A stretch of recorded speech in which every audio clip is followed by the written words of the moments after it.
ඔසිල්මෝ මාධ්‍යජාලය මගින් පවත්වනු ලබන ප්‍රථම සම්මුඛ සාකච්ඡාවට අද දින අපි ඉතා ගෞරවයෙන් සම්බන්ධ කරගන්නවා ඔසිල්මෝ ඔටිසම් දරුවන් සඳහා වූ විශේෂ අධ්‍යාපන ආයතනයේ නිර්මාතෘ හා අධිපතිනි ජාත්‍යන්තර මානව හිමිකම් සංවිධානයේ ජාත්‍යන්තර අධ්‍යක්ෂිකා එක්සත් ජාතීන්ගේ මානව හිමිකම් සංසදයේ සමාජිකා සමාජ සේවා සුබසාදර ව්‍යාපාර විභූෂණ ජනරංජන ශ්‍රී දේශබන්දු මුළු දිවයිනටම සාම විනිසුරු ආචාර්ය ඔටිසම් විශේෂඥ හා ළමා සංවර්ධන උපදේශිකා TPAN අනුරාධා හංගම් මැතිණියව අප ඔබතුමියව ගෞරවයෙන් මෙම අවස්ථාවට සහභාගී කරගන්න ආයුබෝවන්. ඇත්තටම ඔසිල්මෝ ආයතනය අද වන විට ලොව පුරා සිටින ඔටිසම් ගැටලුකාරී තත්ත්වයෙන් පෙළෙන දරුවන්ට විශාල සේවාවක් ඉටු කරන ආයතනයක්. එම නිසා අප මාධ්‍යජාලයේ ප්‍රථම සම්මුඛ සාකච්ඡාවට ඔබතුමියව තෝරා ගැනීමට අප ඔසිල්මෝ මීඩියා නෙට්වර්ක් මාධ්‍යජාලය තීරණය කරා. ප්‍රථමයෙන් අප දැනගන්න කැමති ඔබතුමියගේ ළමා කාලය පවුල් පසුබිම කොහොමද ගත වුණේ කියලා. ගොඩක් ස්තුතියි ඔබ මාධ්‍ය ආයතනයෙන් මා ගැන අධ්‍යයනයක් කිරීමට මා ගැන සම්මුඛ පරීක්ෂණයක් කිරීමට තේරීම ගැන. ඇත්තටම අද මම මේ තත්ත්වයේ ඉන්න අවස්ථාවන් ගැන කතා කරොත් මගේ කුඩා අවදියේ ඉඳන් පටන් ගත්තොත් කුඩා අවදියේ පටන්ම මම ගොඩාක් ක්‍රියාශීලී කෙනෙක්. ඇත්තටම කුඩා අවදියේ පටන්ම මම මිනිස්සුන්ට උදව් කරන්න ඕන කියන හිත තිබිච්ච කෙනෙක්. ඒ වගේම ආගම දහමට ගොඩාක් නැඹුරු වෙච්ච කෙනෙක්. ඉතින් මම හැමතිස්සෙම බැලුවේ මම කොහොමද තව කෙනෙක්ට උදව් කරන්නේ, කොයි විදිහටද මම මගේ ශ්‍රමය හරි මගේ කාලය හරි කැප කරලා තව කෙනෙක් සතුටින් තියන්නේ කියන එක තමයි මගේ අරමුණ වෙලා තිබුණේ. පුංචි කාලේ මම ඉගෙන ගත්තේ සාමාන්‍ය කන්දවල මහාවිද්‍යාලයේ. ඊට පස්සේ ශිෂ්‍යත්වයේ සමත් වෙලා මම වෙල්ස් කුමරු විද්‍යාලයට යන්න මට අවස්ථාව ලැබුණා. මුලින්ම ඇත්තටම මම කියන්න කැමතියි මම මුලින්ම අධ්‍යාපනය ලැබුවේ මිශ්‍ර පාසලක. එතකොට මේ පාසල තුලින් අපි ගත්ත පන්නරය බැලුවොත් අපි එතන සහෝදරත්වය බැඳීම අභියෝග වලට මුහුණ දීම මේ හැමදේම අපි ඉගෙන ගත්තේ පුංචිම කාලේ. එතකොට අපි එතන හිටපු අපේ ගුරුවරු ගැන කතා කරද්දී වුණත් අදටත් මම ගරු කරන ගුරුවරු මොකද අපි පොඩි කාලේ අපිට නැනනුවන දීපු ගුරුවරු අද සමාජයේ මම සමාජය ගැන කියනවා නෙමෙයි නමුත් අද අපිට ඒ වගේ ගුරුවරු ඉතාමත් දුර්ලභව දකින්න ලැබෙන කාලයක්. මොකද අපිට පුංචි කාලේ ඉඳන්ම අපේ ගුරුවරුන්ගේ පන්නරයත් ලොකු මෙහෙවරක් වුණා අද මේ තත්ත්වයට අපි පැමිණෙන්න. එතකොට එතනදී මම කතා කරන්න කැමති මගේ දෙමාපියන් ගැන කතා කරොත් යාළ රජයේ සේවය කරපු අය පියා රජයේ සේවය කරා මව සේවයට ගියේ නැහැ. ඉතින් අපේ පවුලේ සහෝදර සහෝදරියන් සිටියා. ඒ කියන්නේ වැඩිමහල් සහෝදරිය, වැඩිමහල් සහෝදරයා, ඊට පස්සේ මම, ඊට පස්සේ මගේ බාල සහෝදරයා. ඉතින් අපි ඇත්තටම හැදිච්ච පරිසරයත් එක බැලුවාම අපි ගොඩාක් දුරට හිටියේ සාමූහික පරිසරයක. ඒ කියන්නේ අපේ සෙල්ලම් කාලයක් තිබුණා, මිනිස්සුත් එක්ක උදව්පදව් කරගන්න කාලයක් තිබුණා, දහම් අධ්‍යාපනයක් අපේ තිබුණා. ඒ වගේ හැම අධ්‍යාපනයක් තුලින්ම ආපු ඉතාමත් සුන්දර පාසල් අවධියක්, සුන්දර ළමා අවධියක් අපේ ජීවිතවල අපි ගත කරා. දරුවන් සමග කටයුතු කරන්න, ඒ කියන්නේ සාමාන්‍ය දරුවන්, ඒ වගේම ඔටිසම් දරුවන් එක්ක කටයුතු කරන්න ඔබතුමියට ආශාවක් ඇති වුණේ කොයි වයසේදීද, මොන වගේ හැඟීමක්ද ඇති වුණේ දරුවන් පිළිබඳව? ඇත්තටම කියනවා නම් මම දැන් මගේ කුඩා අවදී ඉඳන් මම ගොඩාක් සමාජශීලී. ඒ කියන්නේ මම හැමතිස්සෙම ඕනම දෙයකට මම ඉස්සරහට යන කෙනෙක්. පොඩි කාලේ වුණත් ඕනම දෙයක් තියෙනවා කිව්වොත් ඔය මුතුහර ළමා සමාජය, එතකොට දහම් පාසලේ වැඩසටහන්, ඒ වගේම ස්කූල් පාසලේ වැඩසටහන් හැම දෙයකින්ම අපි ඉදිරියටම හැමතිස්සෙම යන්න බලනවා. අපි සමහරවිට තේරෙන්නෙත් නැහැ. සමහර තනක් වලට ගියාට අපි පරාද වෙනවා. නමුත් ඒ පරාදෙත් අපි hinaවෙන් පිළිගත්තු අය පොඩි කාලේ ඉඳන්ම. මොකද අපිට එතන ජයග්‍රහණය නෙමෙයි අවශ්‍ය වුණේ සාමූහිකත්වයයි ඉදිරිපත් වීම කියන එක. ඒක තමයි අපේ පෞරුෂත්වය අද මේ තත්ත්වයට ගේන්න හේතු වුණා නම් ඇත්තටම මම අදටත් ගරු කරන්නේ දහම් පාසල් අධ්‍යාපනයට. ඉතින් අපි ළමයි ගැන කතා කරද්දී මම ගොඩාක් දුරට හිතන එකම දෙයක් තමයි අපි මිනිසුත් එක්ක ගැවසුණා, මිනිසුත් එක්ක ගොඩාක් ගැටුණා. ඒ ගැටිද්දී අපි හැමතිස්සෙම හිතනවා පුංචි දරුවෙක් හිතවල ඉරිසියාව, වෛරය, ක්‍රෝධය, ආත්මාර්ථකාමීත්වයක් නැහැ. ඉතින් මම පුංචි කාලේ ඉඳන්ම ගොඩක් ආස කරා.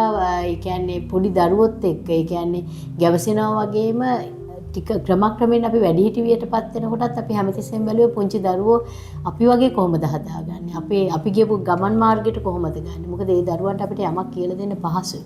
ඉතින් මොකද අපි ඒ දරුවා හරියට හැදුවොත් අනාගතයේදී අපිට යහපත් සමාජයක්, යහපත් පුරවැසියන් බිහි කරන්න පුළුවන් අරමුණින් තමයි මම පුංචි දරුවෝ දිහා හැමතිස්සෙම බලලා කටයුතු කරන්නේ. ඔබතුමිය පෙර පාසල් ගුරුවරයෙක් ලෙසත් කටයුතු කරලා තියෙන කෙනෙක්. පෙර පාසල් ගුරුවරයෙක් ලෙස කටයුතු කිරීමට ඇයි ඔබ තීරණය කරේ?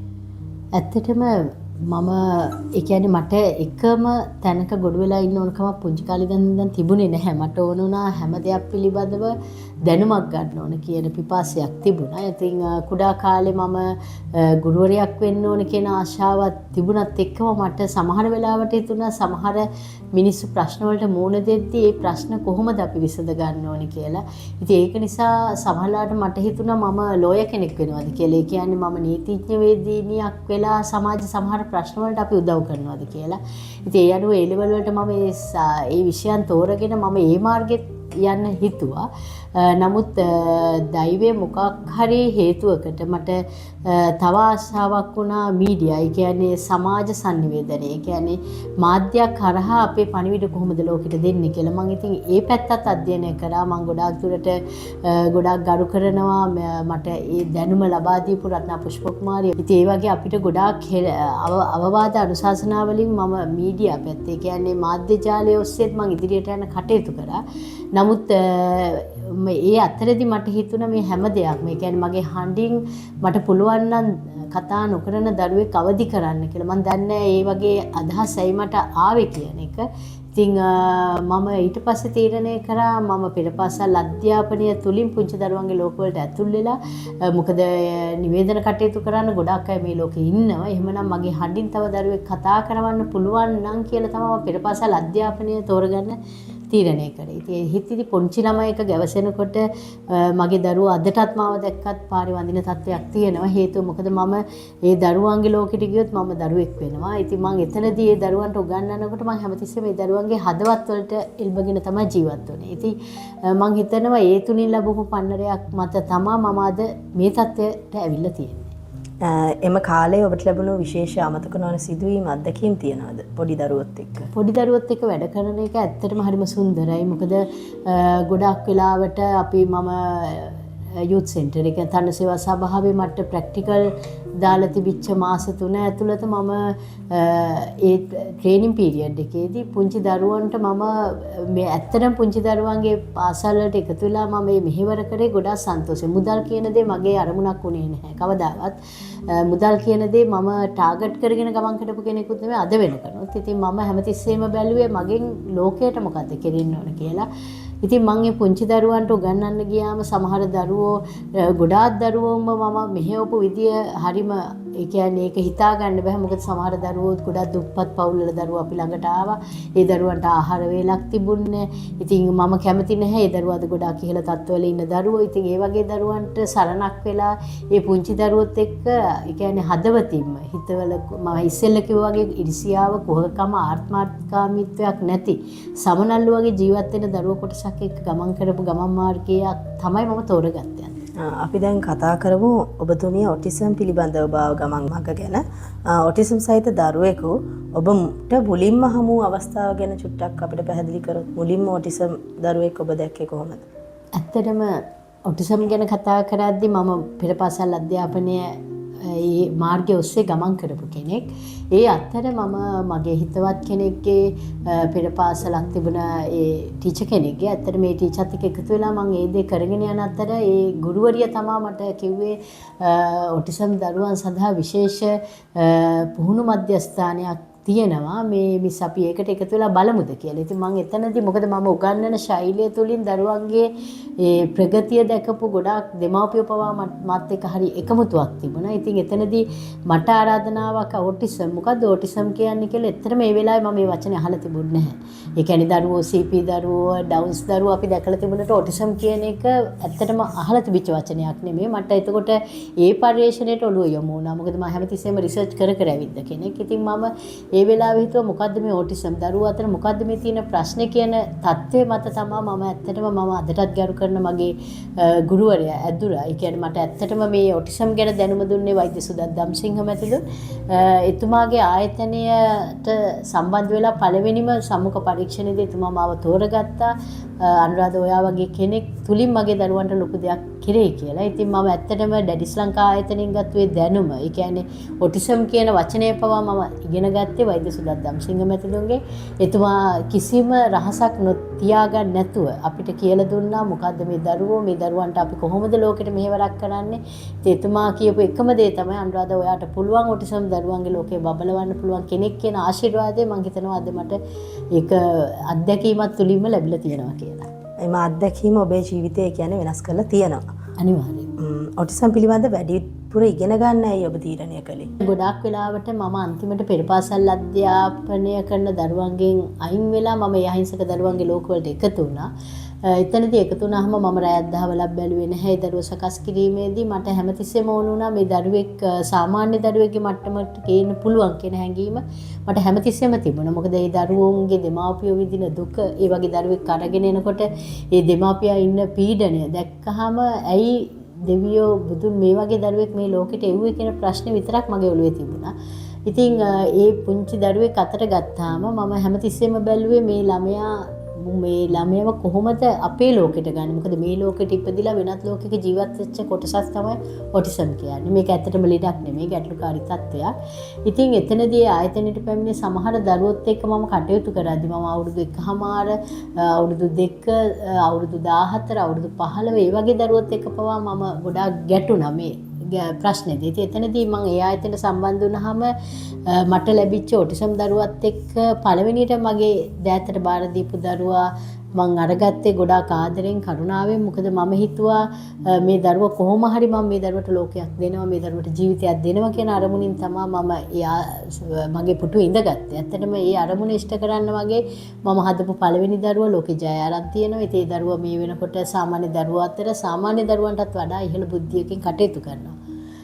එතකොට ඔටිසම් කියන දේ කතා කරද්දී ඇත්තටම මිස් අපි හිතන්න ඕනේ දේවල් තියෙනවා. මොකද මේ දරුවෙක්ගේ හැසිරීම් රටා තමයි අපිට ප්‍රශ්නේ. මේක ලෙඩක් නෙමෙයි, මේක ගැටලුකාරී තත්ත්වයක්.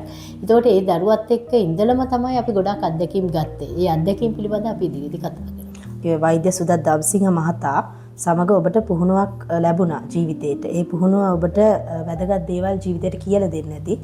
වෛද්‍ය සුදත් දම්සිංහ මහතා ළඟ වැඩ කරන කාලේ ඔබේ ජීවිතේට ලැබුණු ඒ පුහුණුවේ වැදගත්කම චුට්ටක් අපිට විස්තර කරොත් ඒව. ඇත්තටම වෛද්‍ය සුදත් දම්සිංහ මැතිතුන්ගේ ඩැඩිස් ලංකා ආයතනය ඇත්තටම එතනදී අපිට ඒක මං ඉස්සෙල්ලත් කිව්වා වගේ අපිට එතුමා පියෙක් වුණා. ඒ කියන්නේ සමහර තැන්වලදී සමහර ගුරුවරු ප්‍රතික්ෂේප කරා සමහර දරුවන්ව. අයියෝ මට කරන්න බෑ ડોක්ටර්, මේ ළමයා අමාරුයි ડોක්ටර්. ඒ කියන හැම තැනකදීම මම ඉස්සරහට ගිහිල්ලා මම ඉදිරිපත් වුණේ ડોක්ටර්ට නෑ ડોක්ටර් මම චැලෙන්ජ් කරන්නම් කියලා. ඉතින් එතනදී මම වෛද්‍ය සුදත් දම්සිංහ මැතිතුන්ට මම ලොකු හයියක් දුන්නා ડોක්ටර් ඕන දරුවෙක් ගන්න මම චැලෙන්ජ් කරලා දෙන්නම් කියලා.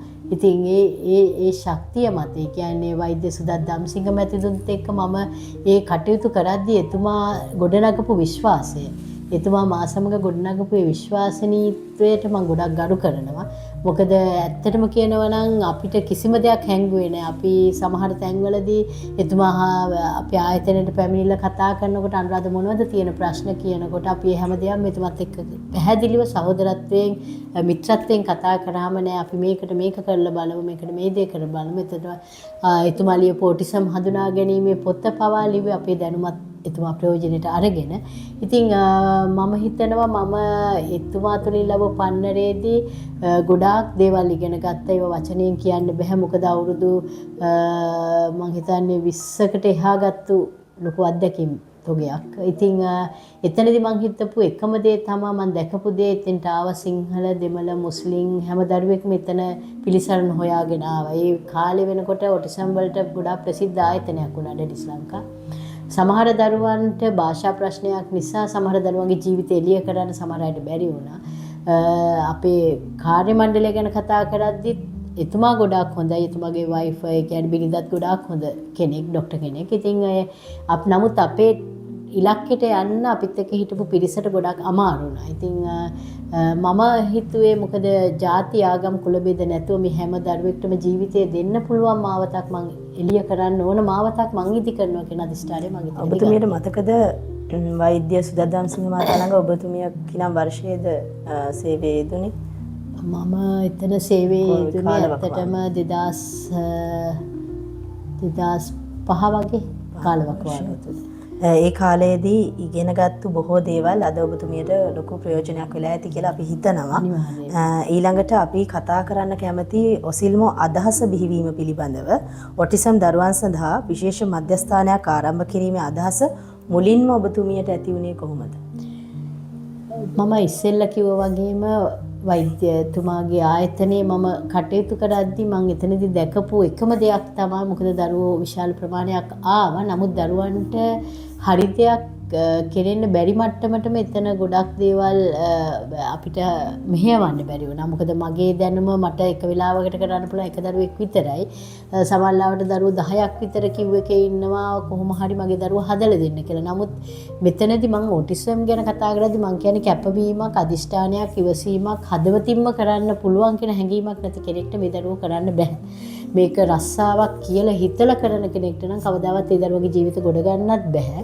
ඉතින් මම එතනදී කල්පනා කරා මට පුළුවන් නම් සිංහල දෙමළ මුස්ලිම් නැතුව ඉස්සෙල්ලා කිව්වාගේ ජාති ආගම් කුල ભેදයක් නැතුව මේ දරුවන්ට පිළිසරණක් වෙන්න පුළුවන් තැනක් මට පිහිටවන්න පුළුවන් නම් මට එතකොට මගේ හදවතින් වෙන හැඟීමෙන් මට මේ දේවල් කරන්න පුළුවන් කියන අවබෝධයෙන් තමයි මම ඔසිල්මෝ ඔටිසම් ආයතනයේ පිහි කරන්න තීරණය කරේ.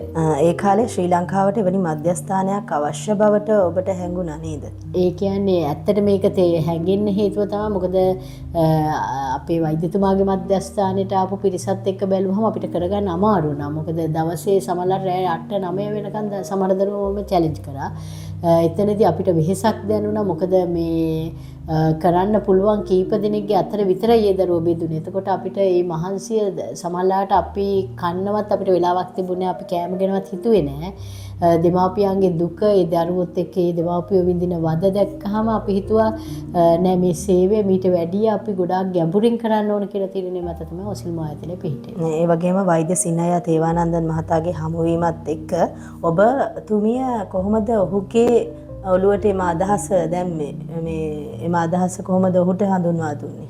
ඇත්තටම වෛද්‍ය සිනය දේවානන්දන් මැතිදොන්නේ කියන්නේ මගේ ස්වාමි පුරුෂයා. ඉතින් මම එතනදී ගොඩාක් වෙලාවට එතුමා ගොඩාක් වෙලාවට කරේ සාමාන්‍ය වෛද්‍යවරු වගේම ලෙඩුන්ට බෙහෙත් කරන දේ රෝහල් වල. නමුත් එතනදී මම එතුමාව හඳුනාගත්තට පස්සේ මම හැමතිස්සෙම කතා කරපු දේ තමයි අපි ලෝකෙට වෛද්‍යවරු ගොඩක් ඉන්නවා. ඒ මේ වගේ දරුවන්ට සේවයක් අපි ඉගෙනගත්ත දේෙන් කරන්න බැරි කියන හැඟීම හැමතිස්සෙම දුන්නා. නමුත් එතුමා ලොකු අත්ලක් වුණා මට. ඒ කියන්නේ මම කිව්වහම හරි අනුරාධා එහෙමනම් අපි මේ විදිහට කරලා බලමු. ඒ කියන්නේ සමහර දේවල් තිබුණා එතුමා මට කියලා දුන්නා ඔය ආද දරුවන්ට ගිහිල්ලා මේ විදිහට කරලා බලන්න එතකොට වෙනසක් එනවද කියලා එයාගේ අදහස් මට දුන්නේ ඒ දරුවා අතර බෙදා ගන්න. ඉතින් එතනදී මම එතුමා කියපු දේවල් මගේ දරුවන්ට ගිහිල්ලා මේ ආයතනය තුල කරනකොට දරුවෝ තුල මම යම්කිසි ප්‍රෝග්‍රස් එකක් දැක්කා. ඉතින් මම මේ දේවල් ඇවිල්ලා දේවානන්දන් මහත්මයාත් සමග කතා කරනකොට එතුමාට ලොකු සතුටක් දැනුණා. එහෙනම් මේ ෆීල්ඩ් එක අපිට කරගන්න පුළුවන් මට්ටමක් හැඟීමක් දැනුණා. ඉතින් එතනදී අපි මොකද කරේ? අපි එකතු වෙලා මේ දරුවන්ට කරන දේවල් සාකච්ඡා කරද්දී ගොඩාක් දුරට දමිළ භාෂාව මොකද වෛද්‍යතුමා දමිළ වෛද්‍යවරයෙක්. ඉතින් එතුමාගේ ආගමත් එතුමාගේ ජාතියත් සමග අපිට ලොකු ගමනක් යන්න පුළුවන් කියන හැඟීම ඇති වෙච්ච නිසා මගේ අදහසට එකඟ වෙලා ඔසිල්මෝ ආයතනයේ පළවෙනියටම එතුමාගේ ප්‍රතිචාරය කොහොමද ඒ කිව්වේ? අපි මෙහෙම දෙයක් කරමු කිව්වම එතුමා දක්වපු ප්‍රතිචාරය අපිට චුට්ටක් ගොඩාක් වෙලාවට එතුමාගේ මන් දැකපු දෙයක් තමයි මම යමක් කිව්වොත් ඒ දෙයට ගොඩාක් එකඟ වෙන පුද්ගලයෙක්. ඒ කියන්නේ එයා දන්නවා මම මොන හරි දෙයක් තීරණය කරලා කිව්වොත් ඒක නිවැරදි මාර්ගයක් කියන එක. ඉතින් ඒ වගේ නිහතමානී චරිතයක්. ඉතින් එහෙම කියවුවාම කිව්වේ මම ඔයාට උදව් කරන්නම්. ඊට පස්සේ ඔයා කරගෙන යන දෙයට මම උදව් කරන්නම් කිව්වා මිසක් එයාට අවබෝධයක් ඔටිසම් ගැන තිබුණේ නැහැ. කිසිම අවබෝධයක් තිබුණේ නැහැ. නමුත් මම එයාට ඉගෙනුවා මොකද්ද ඔටිසම් කියන්නේ, මේ ෆීල්ඩ් එකේ දරුවෝ කොයි වගේද. ඊට පස්සේ මම සමහර දරුවන්ට මම ඇත්තටම කියන්න බැරි වුණා. මම සමහර දරුවන්ගේ ගෙවල් වලට ගිහිල්ලා බවා ඒ දරුවන්ට ට්‍රේනින් කරා, හෝම් විසිට් කරලා. ඉතින් ඒ වගේ තැන්වලදී මම ඔහුත් සමග ගිහිල්ලා මම සමහරවිට ඒ දරුවෝ අඳුන්වලා දීලා මෙහෙම කරලා බලන්න මෙහෙම කරලා බලන්න කියලා මම මෙයාට ඒ දරුවෝ පිළිබඳව හැඟීමයි ආශාවයි ලබා දුන්නා. ඉතින් එතනදී එතුමා මං කියන විදිහට කටයුතු කරනකොට ඒ ආපු රිසල්ට් දැක්කහම හිතුණා ඔව් මං අනුරාධට උදව් කරන්නම්. අපි එහෙනම් මේ ගමන මේ විදිහට යමුයි කියන අදහසකට අපිපත් වුණා. ඇත්තටම එතුමාට පස්සේ තේරුම් ගියා එතුමාගේ වැඩිහිටිම සහෝදරයෙක්. ඒ කියන්නේ එතුමාගේ පවුලෙත් මේ වගේ සහෝදරයෙක් වැඩිහිටියේ හිටියා. පස්සේ තේරුණා මගේ මල්ලිත් එහෙනම් මේ ප්‍රශ්නක හිටියා නේද? මට මේ දේ බැරි වුණා නේද කියන හැඟීමෙන් එයාට තවත් හැඟීමක් ඇති වුණා. එහෙනම් මමත් මේ දරුවොත් එක්ක එකතු වෙන්න ඕන කියන එක. ඔසිල්මෝ ආරම්භ කිරීමට දෙදෙනාම තීරණය කරේ කොයි වගේ කාලවකවානුවකද? ඇත්තටම ඔසිල්මෝ ආයතනයේ පිහිටෙව්වේ අපි 2007 ඉඳන්ම අපි හෝම් විසිට් කරා, රිසර්ච් කරා. අපිට ගොඩාක් ප්‍රශ්න වලට මුහුණ දෙන්න සිද්ධ වුණා. ඇත්තටම මම මගේ අනිත් ආයතනයේ වැඩ කරන අතර ස්වාමියාට ඇති වෙච්ච යම්කිසි ප්‍රශ්නයක් මත මොකද එතුමාගේ ඒ පෞද්ගලික ප්‍රශ්නයක් මත මට ගොඩාක් කැපකිරීමක් කරන්න වුණා එතුමාගේ පැත්තට. ඉතින් එතනදී මට මගේ ආයතනයත් එක්ක සම්බන්ධ වෙන්න කාලය මදි වුණා. මගේ දරුවන්ට සේවය කරගන්න කාලයක් නැති වුණා. ඉතින් ඒ වෙලාවේ ගොඩාක් දෙමාපියෝ මට කෝල් කරනවා මැඩම් මේ එන්නේ නැත්තේ අපේ දරුවන්ට ට්‍රීට්මන්ට් එක. මොකද ඒ වෙලාවේ හිටපු මානසිකත්වයක් මත මට එතකොට ඒ දරුවොත් එක්ක එකතු වෙන්න බැරි වුණා. පසුව මම තීරණය කරා නෑ ඔසිල්මෝ ආයතනයේ පිහිටවල නැවතත් මම ජීවිතේ පටන් ගන්නවා කියලා. අපි දෙන්න එකතු වුණා. ඒ හැම ප්‍රශ්නයක්ම එළියට වීසි කරලා. ඉතින් ඒ ආපු ගමන් මගේ අද දකින්න තවත් එක් දවසක්. ලෝකයේ ඔටිසම් දරුවන් දසදහස් ගණනකට මේ වන විට සේවය සපයන ආයතනයක්. අපි කැමැති දැනගන්න ඔසිල්මෝ ආයතනයේ උපත ගැන. ඔසිල්මෝ ආරම්භ කළ පළමු දිනය ගැන ඔබට මතකයක් බෙදා ගන්න පුළුවන්ද? කිනම් වර්ෂයේද? ඇත්තටම ඔසිල්මෝ ආයතනය පිහිටවන්න තරම් වත්කමක් අපිට එතකොට තිබුණේ නැහැ. අපි හිටියේ කුලේ නිවසක. එතකොට වෛද්‍යතුමාත් පුහුණුව ලැබලා ඒ කියන්නේ රෝහල් වලට අනුගත වෙච්ච කාලයක් තුළ. එතකොට මුදල් පැත්තෙන් අපි ලොකු මුදලක් තිබිච්ච අය නෙමෙයි. ගොඩාක් ප්‍රශ්න වලට ගැටුම් වලට මුහුණ දීලා අන්තිමට මම එකම ඉල්ලීමක් කරා අපි අනිවාර්යයෙන්ම මේ අහිංසක දරුවගේ ජීවිත ගොඩ ගන්න ආයතනෙ පිහිටවනවා කියලා. ඒ ආයතනෙ පිහිටවන්න අපි දැන් ගොඩක් බැලුවා. එතකොට සමහර ගෙවල් දෙන්න කැමති වුණේ නැහැ. මොකද දරුවන්ට අවශ්‍ය පහසුකම් තියෙන තැනක් අපිට හොයාගෙන යන්න සිද්ධ වුණා. ඔය අතර තමයි බොඩ්ලස්ගමුවේ අංක 182 5 කැස්බෑ බොඩ්ලස්ගමුව කියන තැන අපිට ලැබුණා නිහඬ පරිසරයක තියෙන නිවසක්. ඒකේ කාමර දෙකක් වගේ තිබුණේ, බාත්රූම් දෙකක් වගේ තිබුණේ, පහසුකම් ගොඩාක් තිබුණේ නැහැ. නමුත් මේ පුංචි නිවස අපිට මං හිතන්නේ අපිට වාසනාව ගෙනාවු ලොකු මන්දිරයක් වුණා. ඉතින් අපි එතන තමයි අපගේ පළවෙනි පියවර තිබ්බේ ඔසිල්මෝ. එතකොට අපි ඔසිල්මෝ නම පාවිච්චි කරේ නැහැ. එතන අපි පටන් ගත්තේ මෙඩිකල් සෙන්ටර් කියලා. ඇත්තටම මඩ වගුරු බිමක් ඒ භූමිය අපිට ගත්තා. ගන්න පවා මුදල් අපිට තිබිච්ච නැති කාලයක්. එතනදී අපිට උදව් කරපු එළියනගේ මහත්මයා ඉතාමත් ගෞරවයෙන් අද සිහිපත් කරනවා. ජීවතුන් අතර නැහැ එතුමා. නමුත් එතුමා ලබා දීපු මේ පුංචි මුදල අපිට ලොකු මාර්ගයකට දොරටුවක් විවෘත කරා. ඉතින් එතනදී මම පටන් ගත්තේ ඒ ආයතනයේ පටන් ගත්තේ මෙඩිකල් සෙන්ටර් කියලා. මොකද අපිට නමක් දාන්නවත් තරම් අපේ අතේ වත්කමක් තිබුණේ නැහැ. මම මොකද කරේ? ඉතින් එතන ආයතනයේ පිහිටෙව්වට පස්සේ එතන මඩ වගුරු බිමක්. ඉතින් ඒ ඔක්කොම අපි සුද්ධ කරලා ළමයින්ට සුදුසු පරිසරෙ හෙමින් අපි හදලා දරුවෝ දෙන්නෙක්ගෙන් අපේ ආයතනය මම ආරම්භ කරා. 2009 දෙසැම්බර් 18 දින ඔබතුමිය කිව්ව විදිහට ඔසිල්මෝ ආයතනය ඒක ඔසිල්මෝ නම නොමැතිව මුලින්ම ඔබ මෙඩිකල් සෙන්ටර් ලෙස පටන් ගත්තේ බොල්ලස්කමේ කුඩා කුලී නිවසක තමයි ඔසිල්මෝ ආයතනය ආරම්භ වෙන්නේ. එතකොට ළමයින් 2 දෙනෙක් හෝ 3 දෙනෙකුගෙන් තමයි ඔසිල්මෝ ආයතනය ආරම්භ වෙන්නේ. අපිට කියන්න පුළුවන්ද ඔසිල්මෝ නාමය එහි තේරුම එම නාමය ඔබට කවුද ලබා දුන්නේ? ඒ පිළිබඳව ඇත්තටම මම ගොඩාක් වෙලාවට ගොඩාක් දේවල් විශ්වාස කරන නම කියන දේ. එතකොට විශ්වය, එතකොට දෙවියන්ගේ ශක්තිය, ඒවල් පුංචි කාලේ ඉඳන්ම විශ්වාස කරපු කෙනෙක් මම. මං හැම දෙයක්ම කරන්නේ ඒ දෙවියන්ට අදාළ පූජා කටයුතු කරලා. ඉතින් මෙතනදී මම හිතුවා මේ ආයතනයට හොඳ නමක් ඕනේ. නමුත් අපි දරුවෝ පටන් ගන්නකොට අපිට නමක් දාන්න තරම් වත්කමක් තිබුණේ නැහැ. අපි ඒක මගේ වෛද්‍යතුමාත් හිටපු නිසා අපි මෙඩිකල් සෙන්ටර් කියලා තමයි පටන් ගත්තේ. චූටි බැනර් එකක් ගහලා අපි පුංචි කොලයකින් තමයි අපි අපේ ගමන පටන් ගත්තේ. එතකොට ඒ ගමන පටන් ගනිද්දී ඔසිල්මෝ නම දාන්න ඕන කියන හැඟීම, ඔසිල්මෝ නම නැති අපි නැති ඔටිසම් දරුවන්ට නැති නමක් අපි හොයාගෙන ගියා. එතනදී මම මගේ ගරු කරන ඒත් මගේ ගුරුවරයෙක් විදිහට හිටපු අරිසින අහුබුදුෂෝරින් එතුමාගේ ඒ කියන්නේ නාට්‍යවල පසුබිම් ගායනයට පවා මම හිටියා. ඉතින් එතනදී මම එතුමාගෙන් ඉල්ලීමක් කරා මට මගේ ආයතනයක් තියෙනවා, මට දරුවන් සඳහා මට ඒකට අවශ්‍ය නාමයක් ලබා දෙන්න කියලා. ඇත්තටම මම මේ නාමය ලබා ගන්න එතුමා කිසිදු මුදලක් මගෙන් ඉල්ලුවේ නැහැ. නමුත් ඒ ගුරුවරයාට මම ගෙවිය යුතු නිසා තමයි කියන්න ඇත්තටම ලැජ්ජ වෙන්න ඕනේ. මම මගේ කනේ තිබිච්ච කරාබු දෙක තියලා තමයි එතුමාට ගුරු පඬුර පූජා කරේ. පූජා කරලා එතුමාගෙන් මට දවස් 3ක් ඇතුළත මට නම් 10ක් දුන්නා. මමයි වෛද්‍යතුමයි මගේ දියණියයි මේ අවස්ථාවට ගිහිල්ලා තමයි එතුමාගේ අතින්ම මේ නම ගත්තේ. එහිදී එතුමා කිව්වේ අනුරාධා ඔයා පටන් ගන්නවා නම් මොකද සෙලින්කෝ ඒ කියන්නේ අපේ ගොඩාක් නම් දම්රෝ ඒ වගේ හැම නමක්ම දාපු ඉතාමත් කීර්තිමත් වූ අපේ ගොඩාක් වටින ජීවිතය ගොඩාක් වටින චරිතයක් තමයි ආර්.එස්. නහබුදු ෂෝරින් කියන්නේ. ඉතින් එතුමා මට නමක් දුන්නා. ඒ කියන්නේ නමක් දුන්නේ නෑ නම් 10ක් දුන්නා. 10ක් දීලා ඔයා කැමති එකක් තෝරලා කියන්නකෝ කිව්වා. ඉතින් එතන තිබිච්ච නම් ගොඩාක් ඒවා අපි බලාගෙන ගියා. බලන් ගියාම වෛද්‍යතුමාත් මම අතේතකොට දියණිය පොඩි එයාට අවබෝධයක් තිබුණේ නැහැ ඒ පිළිබඳව. එතනදී ඔසිල් මෝ කියන නම තමයි අපි තුන්වෙනියට තිබිච්ච නම අපි තෝරගත්තා. ඒ වෙලාවෙම ආර්.එස්. නහබුදු ෂෝරින් කිව්වේ ඖෂධ නිධාන නිර්මාණ දිගුකල් පැවැත්ම ඔයාලා තෝරගත්තු නම. ඕක දෙවියන්ගේ අක්ෂරයක් එක්ක යන්නේ. ඉතින් ඒක නිසා ඔයාලට අනිවාර්යයෙන්ම මේකේ ජයක් තියෙනවා කියලා. ඉතින් මගේ ගුරු පියාණන්ගේ අතින් අපිට ඒ නම ලබා දුන්නා.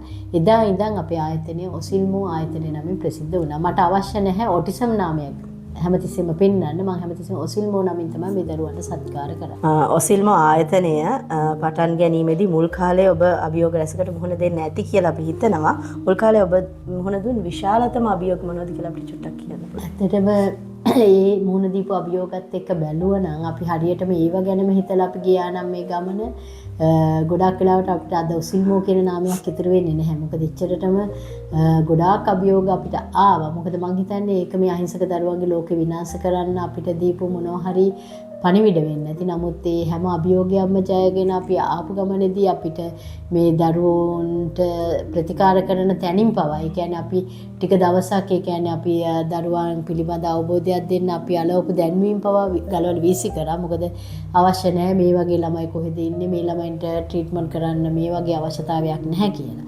ඉතින් මෙතනදී ගොඩාක් දුරට මිනිස්සු ඒ කාලේවත් දැනගෙන හිටියේ නෑ ඔටිසම් කියන්නේ මොකක්ද කියන එක. එතන තමයි ලොකුම ප්‍රශ්නේ තිබුණේ. ඉතින් අපි මේ දැන්නින් අලවනකොට අපි හිතුවේ මේ ගමේ මිනිස්සුන්ගෙන් ළමයි අපිට එයි කියලා හිතලා අපි ඇලෙව්වේ. නමුත් කියන්න සතුටුයි අපි අලවපු දැන්වීම නෙමෙයි දැන් අපි මේ ගමේ ඉන්න අය කතා කරත් අපිට ගන්න බැරි මට්ටමක් වෙලා තියෙන්නේ. මොකද එතන අපේ රත්තරන් දොරටුවක් විවෘත කරා. මං හිතන්නේ අපේ දුෂ්කර පීරියඩ් එක දැකලා අපි අදහන දෙවියන්ගේ බුදුන්ගේ ආශිර්වාදය නිසා වෙන්නේ නැති ගොඩාක් මානසික වැටලිලා ළමයි 5යි 6යි ඉතින් මේ දරුවන්ගේ කක්ක ටික ඇදලා චූ ටික ඇදලා මොකද අපිට සේවකයෝ කියලා පිරිසක් හිටියේ නෑ. මමයි වෛද්‍යතුමයි මගේ දියණියයි තමයි මුලින්ම මේ පියවර තැබුවේ. එතකොට අපි ලොකු කැපකිරීමක් කරලා මේ ජීවිත හදන්න යන අතරතුර. එතකොට අපිට ගොඩාක් දුර ඉඳන් එන දෙමාපියෝ හිටියේ යාළු දෙගෙනලා හවස දරුවා ගෙනියනවා. එතකොට සමහරලාට අපිට කෑම කන්න වෙලාවක් නැහැ. අපිට සේවකයෝ හිටියේ නෑ වැඩ කරන්න කියලා. කොහොමද ඔබතුමියලා දෙමාපියන්ගේ විශ්වාසය දිනාගත්තේ? ඔබතුමියගේ මම හිතන්නේ අයි විශ්වාසය දිනාගන්න හේතුනේ අපේ හැසිරීම. ඒ කියන්නේ ගොඩාක් වෙලාවට අපි ක්‍රියාවෙන් තමයි ගොඩක් දේවල් පෙන්වන්නේ. මොකද අපි දරුවෙක් ගත්තාම සමහරලාවට දෙමාපියන්ට තේරුණා මේ දරුවෝ කොච්චර ක්‍රියා කරනවද ආරක්ෂා කරගෙනද මේ ගමන යන්නේ. නමුත් මම හිතනවා වෛද්‍යතුමාගේ අත්ගුණයත් ඒ කියන්නේ අපේ තියෙන ශක්තියත් අපි දෙන්නගේ තියෙන ඒකයින අරමුණත් මත අපේ දරුවෝ සුවපත් වුණා.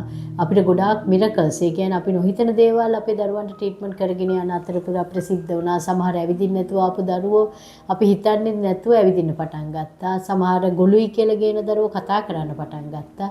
ඉතින් මේ මිරකල්ස් වෙනකොට අපිට තව ආශාවක් ආවා කොහොම හරි මේ ගමන අපි යන්න ඕන කියලා. ඇත්තටම සමහර උදාහරණ තිබුණා මමයි වෛද්‍යතුමායි මානසිකව වැටිලා ඉන්නවා. මොකද සමහර දරුවෝගේ මොකද අපි හිතන දේ වෙන්නේ නැත්තේ ඇයි දරුවෝ ප්‍රෝග්‍රස් වෙන්නේ නැති කියලා. ඒ වෙලාවට අපිට දුරකථන හැමතුමක් එනවා සර්ට මැඩම්ට බුදු බව ලැබෙන්න අපේ බබා දැන් හොඳයි අපේ බබා කතා කරන. ඒ වගේ මොටිවේෂන් අපි දන්නේ ඒ පණිවිඩය ඒක අපි හොඳටම දැකපු දෙයක්. අපිට මේ පැත්තේ මානසික ප්‍රශ්නයක් එනකොට අර පැත්තෙන් පණිවිඩයක් එනවා දරුවෝ හොඳයි කියලා. ඒකට අපිට මේ ගමන පසුබෑමකට ලක් වෙනවා. අපි හිතනවා නෑ එහෙනම් අපි මේ ගමන කොහොම හරි යනවා කියලා. ගොඩාක් දුරට ඔහොම ගොඩාක් පසුබෑම වෙන අපි පස්සේ හිතුවා ඇයි අපි අනිත් අයගේ දුක අරගෙන අපි මෙච්චර පිහිට වෙනවා නම් ඊට වැඩිය අපි තව දෙයකට මොකද මම අපේ පාසල් ගුරුවරයෙක් විදිහට හිටියේ. එහෙමනම් මට ඒ ඔස්සේ යන්න පුළුවන්. ඒක මාධ්‍ය ඔස්සේ යන්න පුළුවන් කියලා මානසික වැටෙන තැන්වලදී සමහරවිට මම මානසික වැටෙනකොට වෛද්‍යතුමා උදව් කරා. වෛද්‍යතුමා මානසික වැටෙනකොට මම උදව් කරා. ඒ අතර ඒ අන්‍යෝන්‍ය අවබෝධය මත අපි ආපු ගමනේදී ගොඩක් වෙලාවට මම මේ වෙලාවේදී ගොඩාක් වැදගත් සිහිපත් කරන්න කැමතියි. අපි සමහර ආයතන වලට මාධ්‍ය ආයතන වලට කෝල් කරා අපිට වැඩසටහනක් දෙන්න මේ දරුවෝ ගැන ලෝකෙට කතා කරන්න කියලා. නමුත් ඒ ආයතන ඒ පත්තර වලින් උනත් අපිට කිව්වේ පිස්සුද ඔටිසම් හදන්න පුළුවන්ද? ඒ විදිහටම තමයි කිව්වේ යාලා පිස්සුද ඔටිසම් හදන්න පුළුවන්ද කියලා. ওই ළමයි හදන්න බෑ ලෝකෙව බෑ කියන කොටසක් ඔයාලට කොහොමද පුළුවන්? අපිට ඔය බොරු නිවුස් පත්තර වල දාන්න බෑ කිව්වා. බොරු නිවුස් කියන අපිට ප්‍රෝග්‍රෑම් කරන්න බෑ කිව්වා. ඒ වෙලාවේ අපි මට තාම මතකයි වෛද්‍යතුමාත් මමත් ඒ අපේ කාර්යාලයේ ඉඳලා කතා කරලා අපි දුරකථන දෙකම තියලා අපි කල්පනා කරා මිනිස්සුන්ට අපි සහනයක් වෙනවට වැඩිය එහෙමනම් අපි අපේ ගමන වෙනත් පැත්තකට යොමු කරමුද කියලා. අපි එහෙම හිතනකොටම තමයි අපිට විනාඩි 5ක් කියන්නේ අපිට දුරකථන ඇමතුමක් ආවා. මොකද අපි හැම කටයුත්තක්ම ඉස්සරින්දම පටන් ගන්න දෙවියන්ට බුදුන්ට පින් දීලා අපි උදෑසන බුදුන් වැඳලා ඒ කටයුතු කරලා තමයි අපි වැඩ පටන් ගත්තේ. ඉතින් එතනදී අපි දෙන්නා කල්පනා කරා එහෙමනම් අපි ඔටිසම් දරුවන්ට මේ කරන සත්කාරය දුරදිග ගෙනියන්න පුළුවන් වේද? මොකද අපේ සමාජයේ තේරුම් අරගෙන නැහැ මේක. ඒ වෙලාවෙම අපිට දුරකථන ඇමතුමක් ආවා. ඊට ඉස්සෙල්ලා මම ඒ අවස්ථාව කියන්න කැමති. මම සාමාන්‍යයෙන් ටීවී ඒ රූපවාහිනියේ දේවල් බලන කෙනෙක් නෙමෙයි ගොඩක් දුරට. ඒ වෙලාවේ හදිසියකදී මට රූපවාහිනිය නිවුස් යන අතරතුර මම දැක්කා කියනවා ජාති ආගම් කුල භේද නොතක කවුද සමාජයට සේවය කරන මිනිස්සුන් නොමිනේෂන් කරන්න කියලා මේ ඒ කියන්නේ දැන්වීමක්. සිරස මාධ්‍ය ජාලයෙන් තමයි ගියේ එක. මම මදක් නිවුස් අතරතුර ඒක නවත්තලා මම බැලුවා මොකක්ද ඒ කියන්නේ කියලා. පස්සේ මම කල්පනා කරා එතකොට අපිට ಜಾති ભેද නැහැ, ආගම් ભેද නැහැ, කුල ભેද නැහැ. එහෙනම් කවුද සේවය කරන්න කියන එක අපි සුදුසුයි නේද කියන හැඟීම මට තදින්ම ආවා. මං හිතුවා නෑ මම මේකට කතා කරනවා ඒක එක්සත් ජාතීන්ගේ සංවිධානය මගින් තමයි වැඩසටහන සංවිධානය කරලා තිබුණේ. මං එදා රෑ මේ තොරතුරු ඔක්කොම හෙව්වා. හොයලා මම ඒකට නොමිනේෂන් දානවා කියලා හිතලා මම වෛද්‍යතුමාට ඒ විස්තර කිව්වහම එතුමා ඒ වෙනකොටත් ඒ කියන්නේ ලෙඩුන්ට ප්‍රතිකාර කිරීමට එළියට ඒ කියන්නේ එක මධ්‍යස්ථානයක් තිබුණේ එතන ගිහිල්ලා පැමුණුණා හවස. ඒ වෙලාවෙත් මං කිව්වා මෙහෙම දෙයක් මම දැක්කා මම මේ දෙයට ලියන්න ඕන කියලා. ඒ වෙලාවේ වෛද්‍යතුමා කියපු එකම දේ තමයි අපිට කවුද සම්මාන දෙන්නේ කියන එක. ඕව බොරු වැඩ අනුරාධා ඕව සමාජ පිළිගන්නේ රට පිළිගන්නේ. ඒක අපි මොන සේවයක් කරත් දෙවියෝ බුදුන් විතරයි දන්නේ. ඕක අපිට ලැබෙන සම්මාන නෙමෙයි කියලා. නමුත් ඒ වචනෙට මට අභියෝග කරන්න ඕන වුණා. මං කොහොනේ මේ සම්මානෙට සුදුසු අපි කියන එක දැඩි තීරණේ මම හිටියා. ඉඳලා මම ඇත්තටම මම යුනයිටඩ් නේෂන් එකට අපි ගැන ක්වෙස්චන් 4ක් ඒ කියන්නේ ක්වෙස්චන් 4ක් ඔස්සේ අපිට උත්තර දෙන්න වුණා. ඒ උත්තර 4ම මම දැම්මේ සිංහලෙන්. හේතුව මම හැමතිස්සෙම හිතුවේ අපේ හැඟීම අපිට පරිවර්තනය කරන්න පුළුවන් අපේම භාෂාවෙන් කියලා. මම මගේ දරුවන්ගේ හැඟීම් පරිවර්තනය කරා සිංහලෙන්ම. මගේ දෙමාපියෝ විඳින දුක, මේ දරුවන්ගේ මානසික තත්ත්වය, මේ හැම දෙයක්ම හිතලා අපි කරන සේවය ගැන මම මේ අවශ්‍ය හැම ප්‍රශ්නයකටම පිළිතුරු ලබා දුන්නා. ඉතින් ඒ පිළිතුරු ලබා දීලා ඒත් වෛද්‍යතුමා කිව්වේ ඕක අපිට වෝඩ් හම්බ වෙන්නේ නැහැ, ওই සම්මාන අපිට ලැබෙන්නේ නැහැ කියන එක. එතනදී එතුමාගේ ඒ නෙගටිව් ඒ කියන්නේ එතුමා නෙගටිව් තත්ත්වයටපත් වෙන්න හේතුව අපිට ලැබිච්ච අත්දැකීම් අපිට ආපු ප්‍රශ්න ඒ හැම දෙයක් ඔස්සේම එතුමා හිතුවේ අයි අපි මිනිසුන්ට මේ වගේ දෙයක් කරන්නේ අපි අපේ ජීවිතේ යමක් කරගෙන ඉඳිමු කියන එක. නමුත් අනුරාධා අහංගම කියන මම තීරණ ගන්නේ ගොඩාක් දුරට මම දන්නේ කොහොමද මට ඒ තීරණ එන්නේ කියන එක. එතනදී මම ඒ වෛද්‍යතුමාටත් අභියෝගයක් කරා නෑ මේ සම්මානය අපිටම තමයි කියලා. ඉතින් මම ඕක ලියලත් ඒක අපිට යුනයිටඩ් නේෂන් එකට අපිට දෙන්න කිව්වේ තැපෑලෙන් ඉංග්‍රීසි තැපෑලෙන් යවන්න කියලා. නමුත් මට එතන සැකයක් ආවා මේක මම තැපෑලෙන් යවලා එයාලගේ අතට මේක හම්බ වෙයිද? ඒක නිසා නෑ මම මේක එක්සත් ජාතීන්ගේ සංවිධානයේ ඒ කාර්යාලයටම ගිහිල්ලා මම මේක බාර දෙනවා කියලා දැඩි අරමුණින් මම වෛද්‍යතුමත් එක්ක ගිහිල්ලා ඇතුළට යන්න දුන්නේ නැහැ එතන සිකියුරිටි. නමුත් මම එතනදී කිව්වේ නෑ මට එතන මේක අත්තටම දීලා යන්න පොඩි අවස්ථාවක් දෙන්න කියලා. ඉතින් ඒ අභියෝගය හැම මම ඇත්තටම ඒ දරුවන් වෙනුවෙන් මම කරපු චැලෙන්ජ් එක. ඒ කියන්නේ මගේ දරුවන්ට ලෝකයක් හදනවම කියන අරමුණින් තමයි මම ඒ ලියුම ගිහිල්ලා බාර දුන්නේ. ඉතින් ඒක ඒ වෙලාවේ එතුමිය මම දන්නේ නැහැ මහත්මියක් හිටියේ. එතුමිය අරගෙන මම කෝකම සිංහලෙන් ලියලා තියෙන්නේ. ඔය හැංගීම මට ඉංග්‍රීසි වලට පරිවර්තනය කරන්න අමාරුයි. ඒක නිසා ඔබතුමිය ඕක පරිවර්තනය කරලා එයාට දෙන්න කියලා. ඉතින් ඇත්තටම ඊටමත් කාරුණික සේවක මණ්ඩලයක් එතන හිටියා. ඕන් මගේ ලිපිය බාර අරගත්තා. ඊට පස්සේ ওই ලියුම ගියත් අපිට උත්තරයක් තිබුණේ නැහැ සති දෙකක් විතර යනකම්. මොකද අපිද හිතුවා කමන්නේ ඒකත් එක්ක තෝරා ගැනීම මොනවා හරි දෙයක් වෙන්නේ නැති කියලා. ඒ අතර තමයි මම දැන් කියපු අර අපි මීඩියා වලට කතා කරලා අපි ගැන දැනුවත් කිරීම කරන්න හදන දේවල් හැමතැනම ප්‍රතික්ෂේප කරද්දි මමයි වෛද්‍යතුමයි කල්පනා කර කර ඉන්න අතර විනාඩි 10ක් ගියේ නැහැ. අපිට දුරකථන ඇමතුමක් ආව සිරසින්. ඔයාලව තෝරගෙන තියෙනවා මේ වැඩසටහනට. අපි හෙට එනවා මේක රෙකෝඩින් කරන්න. කන්නාකලේ සඳහා සූදානම් වෙන්න නොමිනේෂන් දීලා තියෙන ඒවට කියලා අපිට හිතා ගන්න බැරි වුණා මේ පුංචි තැන අපි කොහොමද මේ දුප්පත් තැන අපි පෙන්වන්නේ මිනිස්සුන්ට. මොකද අපි සේවය කරන්නේ කටුක විදිහට. ඒ කියන්නේ අපිට මේ අවශ්‍ය වස්තුව ඒ කියන්නේ දරුවන්ට කරන්න ඕන සෙල්ලම් බඩු පව අපිට තිබුණේ නැහැ. අපි අපේ හඬින්ම තමයි දරුවෝ චැලෙන්ජ් කරේ. අතර අද ලෝකයේ දිනපු රන්සිත් සමරසිංහ කියන්නේ මගේ පළවෙනිම දරුවා.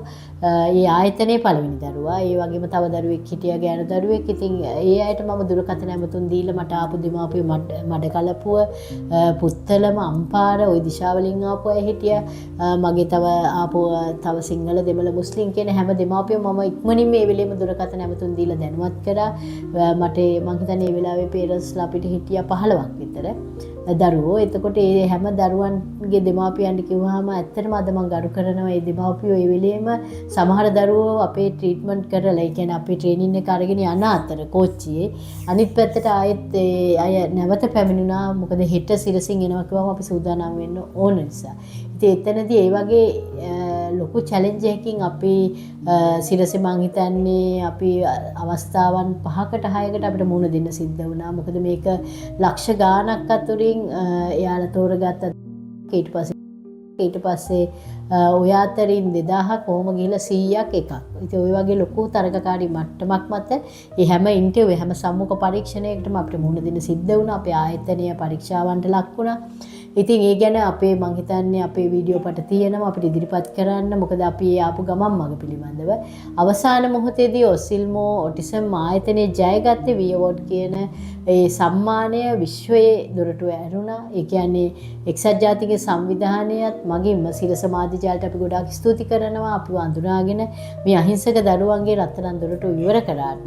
ඉතින් ඒ ඔසිල්මෝ ආයතනයේ වී අවෝඩ් එකේ කියන්නේ නිහඬ සේවය දෙන උදාර මිනිසා කියන සම්මානය මම වෛද්‍යතුමාගේ නම තමයි එතන ඇත්තටම ලියලා දැම්මේ. මොකද මට හැමතිස්සෙම මගේ තියෙනවා යම් අරමුණක් මට ඉදිරියට යන අවස්ථාවක් නැහැ. නිහඬව සේවයක් කිරීම විතරයි අවශ්‍ය. එතනදී මම ගොඩාක් ස්තුතිවන්ත වෙනවා කොටගොඩ ධම්මාවාස අපේ අනුනායක හිමියන්ට, මහානායක හාමුදුරුවන්ට, අත්තුඩාවේ පියරතන හාමුදුරුවන්ට, කිලපන සෝබිත හාමුදුරුවන්ට. මොකද ඒ වගේම ස්කූල් වල අය බිෂොප් ඒ කියන්නේ අපිට හැම ආගමකින්ම අපි ගැන ලොකු රෙකමෙන්ඩේෂන් එකක් දුන්නා. ඒ දීපු හැමෝම නිසා අපේ ජයග්‍රහණයේ දරුවන්ගේ විශ්වයේ දොරටුව විවෘත කරේ වී අවෝඩ් කියන සම්මානය. එක්සත් ජාතීන්ගේ සංවිධානය මගින් සිරස මාධ්‍යජාලය හා සම්බන්ධව ශ්‍රී ලංකාවේ ප්‍රථම වරට පැවැත් වූ නිහඬ සේවයේ දෙන උදාර මිනිසා යන තේමා පාඨය රැගත් රටට ලෝකයට සේවය කරන ස්වේච්ඡා සේවකයා නැගීමට ලක්කර සිරස වී සම්මානයෙන් ඔසිල්මෝ ආයතනය 2011 දී පිදුම් ලැබුවා. 2011 දී ඔසිල්මෝ ගමනේ මං හිතන්නේ වැදගත්ම සම්දිස්ථානය තමයි මේ වී සම්මානය දිනා ගැනීම. ඒ ඔබ හිතන්නේ මොනවද ආයතනය සපුරාලු සුදුසුකම් මොනවද වී සම්මානය ලබා ගැනීම සඳහා? ඇත්තටම වී සම්මානය ලබා ගැනීමේදී ගොඩාක් ඒ අහපු ප්‍රශ්න ටික තමයි කියන්නේ කොහොමද ඔයාලා මේ සේවය දරුවන්ට කරන්නේ? මොකද අපි ගොඩාක් දුරට මේ දරුවන්ට බෙහෙත් පාවිච්චි කරන්නේ නැහැ. කිසිම ඖෂධ භාවිතයකින් තොරව තමයි අපේ ඔසිල්මෝ ආයතනය පවතින්නේ. ඒක මම හිතන්නේ ජිතුල ඒ වගේම මේ වෙලාවේ ආපු අනිත් සහෝදර දරුවගේ නම මට මතක නැහැ. ඇත්තටම මේ වෙලාවේ ඒ අය ඇවිල්ලා අපි ඉස්සරහා ඉඳගෙන කතා කරනකොට ඒ කට්ටියවත් දැනගෙන හිටියේ නෑ මේ ඔටිසම් කියන්නේ මොකක්ද කියන එක. මොකද ඒ අය හිතුවේ මේක මේ අර ඩවුන් සින්ඩ්‍රෝම් බබාලගේ තැනක්, ආබාධිත ළමයින්ගේ තැනක්, නේවාසික ප්‍රතිකාර කරන. නමුත් ඔටිසම් කියන වචනේ ඒ අයටත් අලුත් වචනයක් වුණා එදා. පැයක වීඩියෝ කිරීමට ආපු අය යනකොට උදේ 8ට ආපු අය හවස 4ට ගියේ. මොකද ඒ කට්ටිය ලොකු උනන්දුවකින් මොකද අපේ දරුවන්ගේ හිටපු දරුවෝ 10ද 10ගේ ප්‍රෝග්‍රස් එක දෙමාපියන්ගේ වචන ඒ කට්ටියට විශ්වාස කරගන්න බැරි වුණා. මෙහෙම ජීවිත දෙන තැනක් මේ ලෝකේ තියෙනවද කියන එක. ඉතින් මගෙන් එක මොහොතක ඉන්ටර්විව් එක ඉවර වෙනකොට හැම රෙකෝඩින් එකක් ඉවර වෙනකොටම අහපු දෙයක් තමයි මැඩම් මේකට මේ අවෝඩ් එක හම්බුනොත් පුළුවන් ද ළමයි ටික මේන්ටේන් කරගන්න කියලා. ඒ වචනේ මට ලොකු හයියක් වුණා. මම හිතන්නේ ඒක මට විශ්වෙන් දීපු පණිවිඩයක් අපි තමයි අවෝඩ් එක ලබන්නේ කියන එක. නමුත් ඒ වෙනකොට තවත් තරගකාරයෝ වන් මම හිතන්නේ 2000කට වැඩි පිරිසක් හිටියා අපිත් එක්ක. නමුත් ඒ විශ්වාසය තදින්ම මන් තියාගත්ත මගේ දරුවන්ට ලෝකයේ අරිනවමයි කියන එක. ඒ අනුව තමයි අපිට වී අවෝඩ් එක හම්බ වුණේ. වී සම්මානය ලබා ගැනීමේදී ඒ වී සම්මානය ඔබලට ලැබෙද්දී ඔබලට දැනු හැඟීම කොහොමද විස්තර කරන්නේ? ඇත්තටම දැන් ඔබතුමී ඉස්සෙල්ලා ඇහුවා වී අවෝඩ් එක ලබන්න මොකක්ද ලැබපු සුදුසුකම් කියන එක. මොකද එක්සත් ජාතික සංවිධානයෙන් අපිට ප්‍රශ්න 4ක් දාලා තිබුණේ. ප්‍රශ්න 4ටම අපි මං හිතන්නේ සාර්ථකව පිළිතුරු සපයපු නිසා තමයි අවෝඩ් එක අපිට ලැබුණේ. ඉතින් සමහර වෙලාවට අපේ මිනිසුත් එක්ක බලනකොට මිනිසුන්ගේ තියෙන ඊර්ෂ්‍යාව කුහකකම. මොකද ඒවත් අපි ඔය අතරේදී ලැබපු තව අත්දැකීම්. නමුත් ඒ හැම දෙයක්ම මම හිතනවා අපි කරන යහපත් ක්‍රියාවන් වලට හැමදේම යටත් කියලා. ඊට පස්සේ ඔබතුමිය අහපු විදිහට අවෝඩ් එක ලැබෙනකොට ඇත්තටම අන්තිම වටේ යනකොට අවෝඩ් එකට අපි වට 4කට ගියා. අන්තිම වටේට යනකොට මම මගේ ඔටිසම් දරුවෝ දෙමාපියොත් අරගෙන ගියේ. කීප දෙනෙක් සහභාගී වෙන්න අවස්ථාව දීලා තිබුණේ ඉන්විටේෂන් වල. ගිහිල්ලත් මං හිතන්නේ 10 දෙනෙක් තෝරලා ඉවරයි. ඒ කියන්නේ අපි හිතුවා අපිට නෙමෙයි අවෝඩ් එක යන්නේ කමක් නැහැ. අපි තරගෙට සහභාගී වුණා. කමන්නේ අපිට මේක ලැබුණ නැති වුණාට අපි දරුවෝ වෙනුවෙන් හඬක් එකතු කරානේ ලෝකෙට කියලා. නමුත් අන්තිම වෙලාවේ මට තේරුණා නෑ අවෝඩ් එක තාම දීලා නැහැ කියලා. ඒ වෙලාවේ තමයි මං හිතන්නේ අපේ කැමරා කරන කැමරා ඔක්කොම මගේ වෛද්‍යතුමාගේ දෙසට යොමු වුණා. එතනදී මම දැනගත්තේ අවෝඩ් එකට සුදුසුයි කියලා තෝරගත්තේ අපි කියන එකේ හැම වීඩියෝ පටයක්ම අප ළඟ තියෙනවා.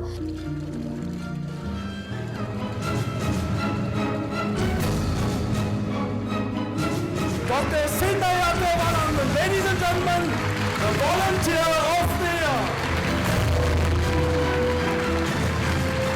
වෛද්‍ය සින්නයා දේවනන්දන් ඔහු තමයි මේ සම්මානය ලබා ගන්නා ඒ අසහාය ස්වේච්ඡා සේවක.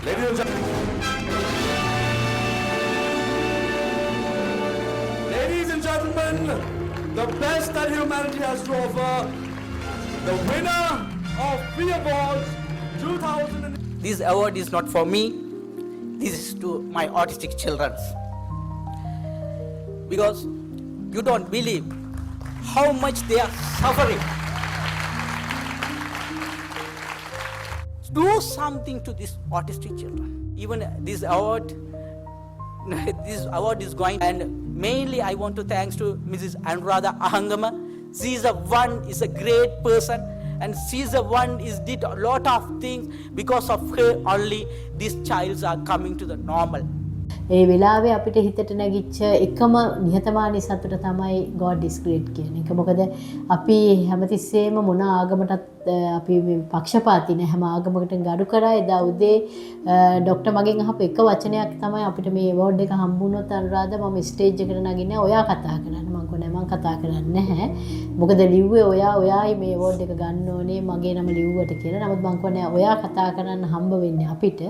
අවෝඩ් එකේ කතා කරොත් ඔයා මොකද්ද කියන්නේ කියන එක බයිබල් එක පෙරලා බලන්න දවසේ පිටුවේ මොකද්ද තියෙන්නේ කියලා. ඇත්තටම මම අදට ජේසුස් වහන්සේට ස්තුතිවන්ත වෙනවා.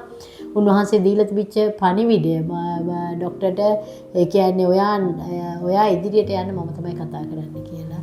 ඒ වචනය ડોක්ටර්ට මම හිතන්නේ ස්ටේජ් එකේදී මතක් වෙලා තමයි ડોක්ටර් කිව්වේ God is great. First of all, I thank you God. God is great.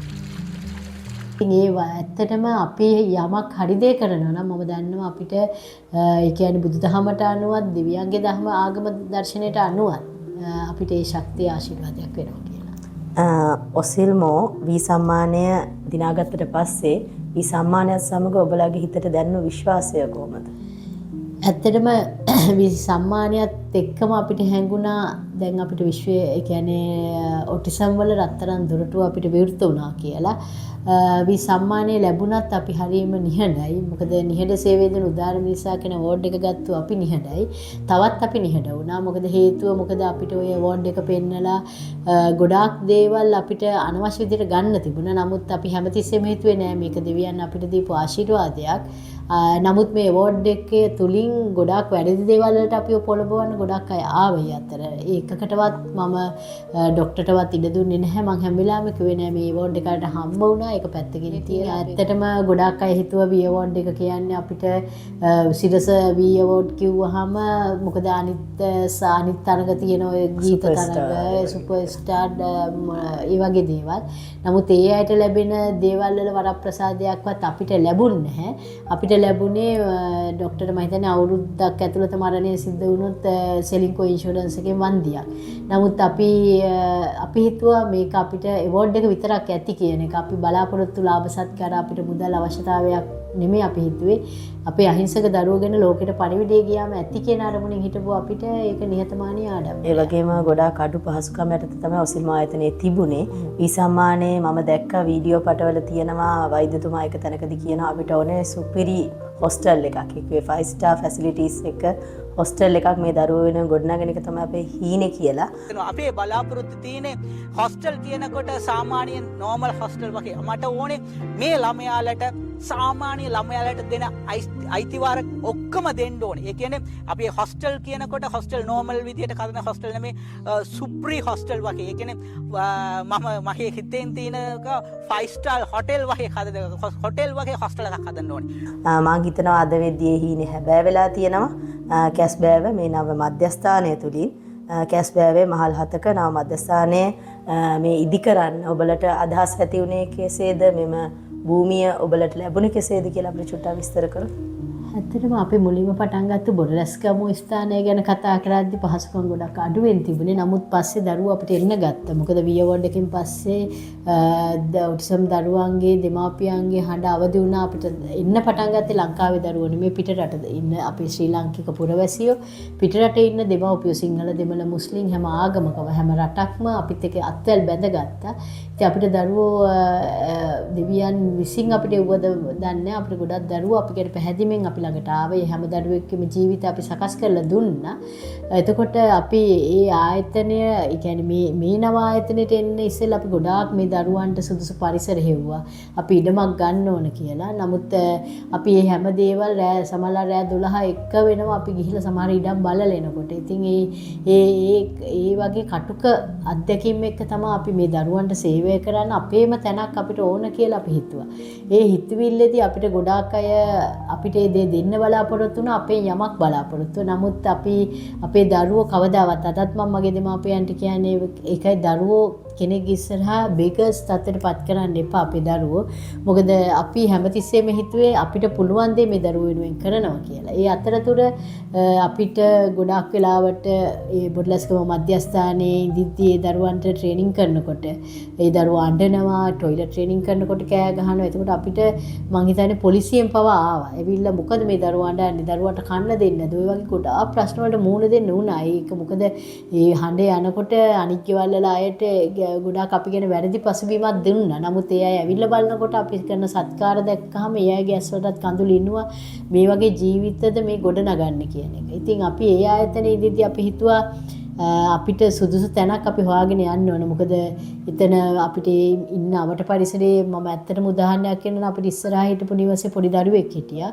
ඒ අය හිතුවා මේක බෝ වෙන රෝගයක්. මේ දරුවන්ගෙන් අපේ දරුවන්ටත් හැදෙයි කියලා ඒ මිනිස්සු තමන්ගේ ගෙවල් පවා මාරු කරලා ගියා. ඉතින් එහෙම පරිසරයක් තුළ අපි ඒ තත්ත්වය ගොඩනගනකොට අපිට අපේම කියලා භූමියක් ඉදි කරන්න ඕන කියන අවස්ථාවේ තදින්ම දැනුණා. ඒක නිසා තමයි අපි මෙහෙම භූමියක් හොයාගෙන යනකොට අපිට මෙතන කැස්බෑව නගරේ කැස්බෑව හන්දියම, ඒ කියන්නේ ඊටමත් කැස්බෑව විජේසුන්දරාරාම පිරිවෙන අසලම අපිට ඊටමත් වටිනා භූමි භාගයක් අපි වෙනුවෙන් වෙන් කරලා තිබුණා. ඉතින් ඒක අපිට මං හිතන්නේ දෙවියන් දීපු ලොකු ආශිර්වාදයක්. නමුත් මේ භූමියේ අපි අපේ ඔසිල්මෝ මධ්‍යස්ථානයේ ක්‍රමක්‍රමයෙන්ම ඉදි කරන්නට පටන් ගත්තා. මේක ඉදි කිරීම ගැන කතා කරද්දී මම ගොඩාක් දුරට අපිට මේක ඉදි කරන්න තරම් වත්කමක් තිබිච්ච අය නෙමෙයි. මුලින් මේක පටන් ගන්නකොට මටත් වෛද්‍යතුමාගේ අතේ තිබුණේ රුපියල් ලක්ෂ 10ක් වගේ මුදලක්.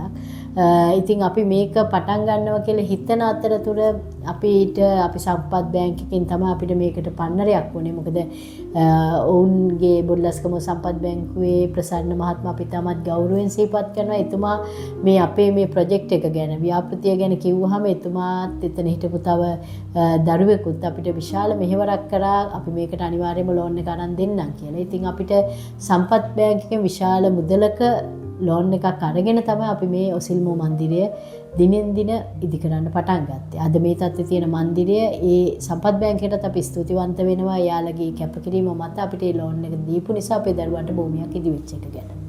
ඒ කියන්නේ ඔසිල්මෝ කියන්නේ මන්දිරයක් කියලා ඔබ සඳහන් කළා.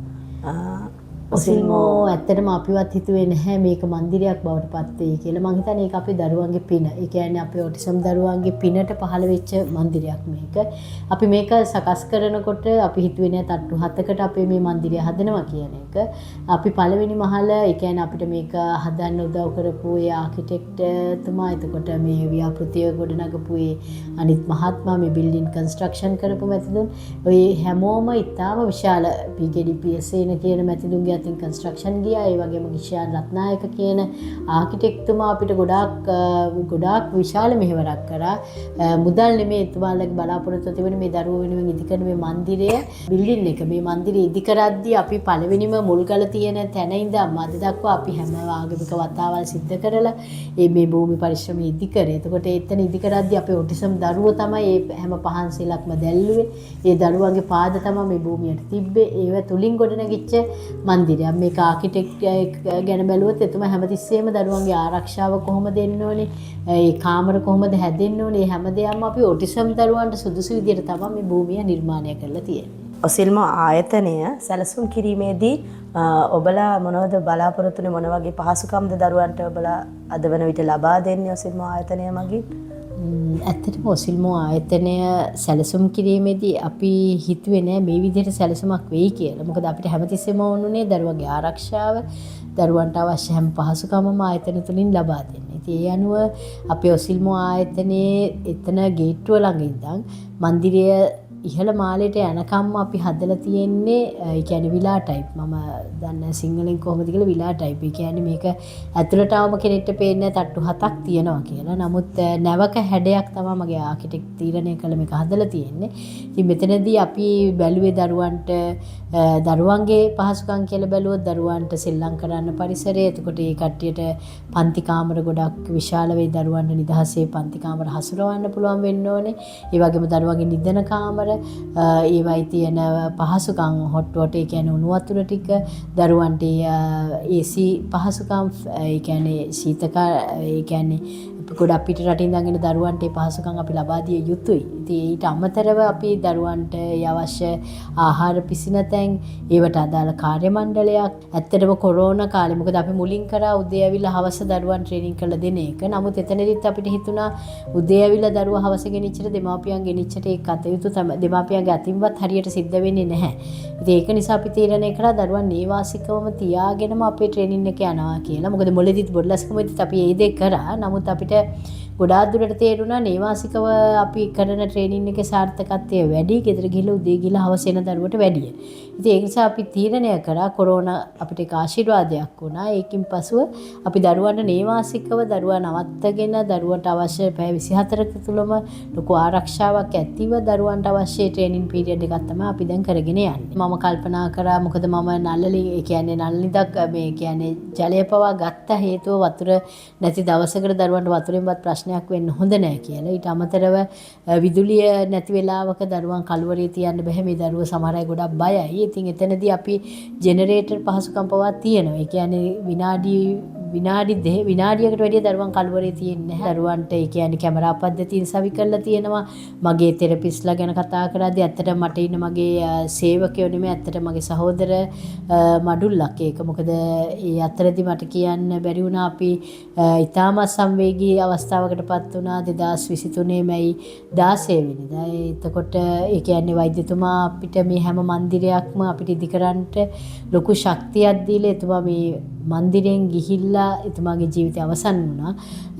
ඉතින් ඒ වගේම එතුමා පොරොන්දු වෙච්ච පරිදිම මට මේ මන්දිරය ඉදි කරලා දීලා තමයි ගියේ. මොකද ඔයාට මේ හැම දෙයක්ම කරගෙන යන අවශ්‍ය සැප පහසුකම් තියෙන මන්දිරයක් මීට වැඩිය තැනක්. ඒ කියන්නේ ඔටිසම් ගම්මානය තමයි අපේ අරමුණ ඉලක්කය.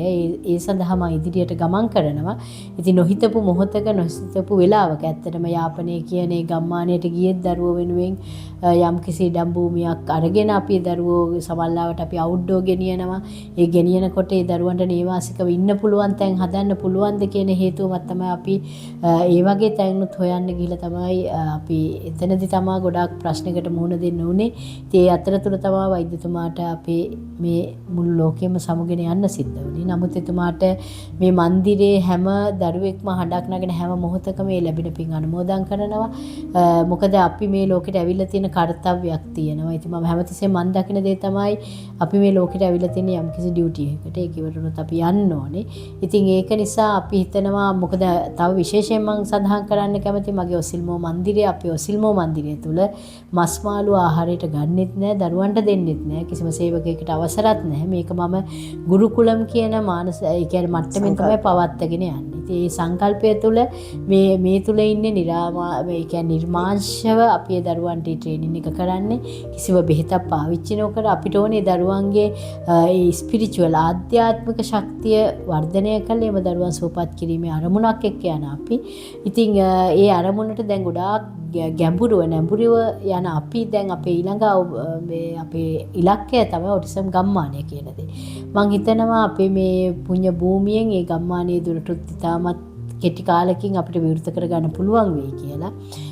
මාත් එක්ක අත්වැල් බැඳගෙන ඉන්න මගේ සහෝදර ඒ කියන්නේ චිකිත්සකවරුන් වරියන් ඒ වගේම මෙතන අතුගාන තැන ඉඳන්ම මෙතන ඉහළටම සේවය කරන මගේ අධ්‍යක්ෂක මණ්ඩලත් එක්ක බැලුවාම හැමෝම එක හා සමානව ලොකු කැපකිරීමක් මට ලබා දෙනවා. මොකද වෛද්‍යතුමාගේ මරණය තියෙන දවසෙත් මම කියන්න කැමතියි මගේ ඔටිසම් දරුවෝ මං අතෑරියේ නෑ. මරණය තියෙනකොටත් මගේ දරුවෝ 20ක් විතර මාත් එක්ක මේ ආයතනය තුලම හිටියා. ගොඩාක් බලපෑම් දරුවෝ ටික දෙන්න දෙමාපියන්ට දෙන්න කියලා. නමුත් මං කිව්වේ නැහැ වෛද්‍යතුමාගේ ඉලක්කයයි මගේ ඉලක්කයයි එකක්. ඒක නිසා අපි දරුවොත් එක්කම ඉඳගෙන තමයි අපේ කටයුතු සිද්ධ කරේ. නමුත් ඒ හැම දෙයකම මං හිතන්නේ විශ්වලාගත්තු ආශිර්වාදයක් නිරන්තරයෙන්ම අපිත් එක්ක තියෙනවා. ඉතින් ඒක නිසා මගේ දරුවෝ පවා මට උදව් කරනවා, මගේ සේවකය මණ්ඩලයේ හැමෝම මට උදව් කරනවා. ඉතින් අපි ලොකු පිම්මක්. ඒ කියන්නේ මං හිතන්නේ ඔසිල්මෝ මීඩියා කියන එක ආරම්භ වුණෙත් මං හිතන්නේ දෙවියන්ගේ ලොකු අභියෝගයක්, ලොකු චැලෙන්ජ් එකක් විශ්වයටම ලබා දෙන පණිවිඩයක් විදිහට කියලා හිතනවා. එතකොට 2009 වර්ෂයේ ඔසිල්මෝ ආයතනය බොල්ලස්කමුව ප්‍රදේශයේ ආරම්භ වෙලා පසුව 2015 දී මෙම කැස්බෑව නගරයේ ඉදිකිරීම් වැඩ ආරම්භ වෙලා 2017 දී ඔසිල්මෝ ආයතනය සියලුම පහසුකම් යටතේ දරුවන්ට සේවය සපයන්න ආරම්භ වුණා. මෙම කැස්බෑව අංක 9 පොරණපාර මාවිත්තර කැස්බෑවයන් ලිපිනය දරන ස්ථානයේ. ඊට පස්සේ වෛද්‍යතුමාගේ හදිසි වියෝවෙන් පසුව අද වන විට වර්තමානයේ ඔසිල්මෝ ආයතනයේ විවිධ වැඩසටහන් ක්‍රියාත්මක වෙනවා ඔටිසම් දරුවෝ පිළිබඳව. ඒ වගේම කලින් තිබුණාටත් වඩා වැඩි පහසුකම් සහිතව තවත් හොඳ විදිහට ඔබතුමියගේ නායකත්වයෙන් ඔබතුමියගේ අධීක්ෂණය යටතේ දැන් ඔසිල්මෝ ආයතනය පැවතගෙන යනවා.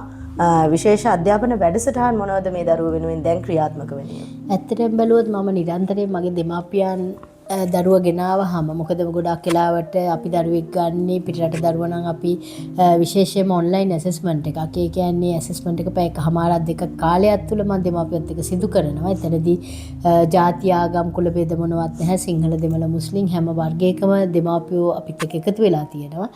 ඒ ඇසෙස්මන්ට් එකේදී මම දරුවා ගෙදර පරිසරයේ කොහොමද හැසිරෙන්නේ? එතකොට ඒ දරුවා ඉස්සෙල්ලම අපි බැලුවට පස්සේ අපිට තේරෙනවා නෑ මේ දරුවට අපිට ජීවිතේ දෙන්න පුළුවන් කියලා.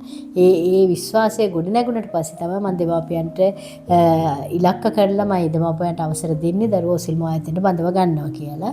ඉතින් ඔසිල්මෝ ආයතනයට බඳවගත්තු දරුවා ඇත්තටම අපේ දරුවෙක්. ඊට පස්සේ දරුවා මගේ දරුවෙක් කියන හැඟීමෙන් තමයි මම හදන්නේ.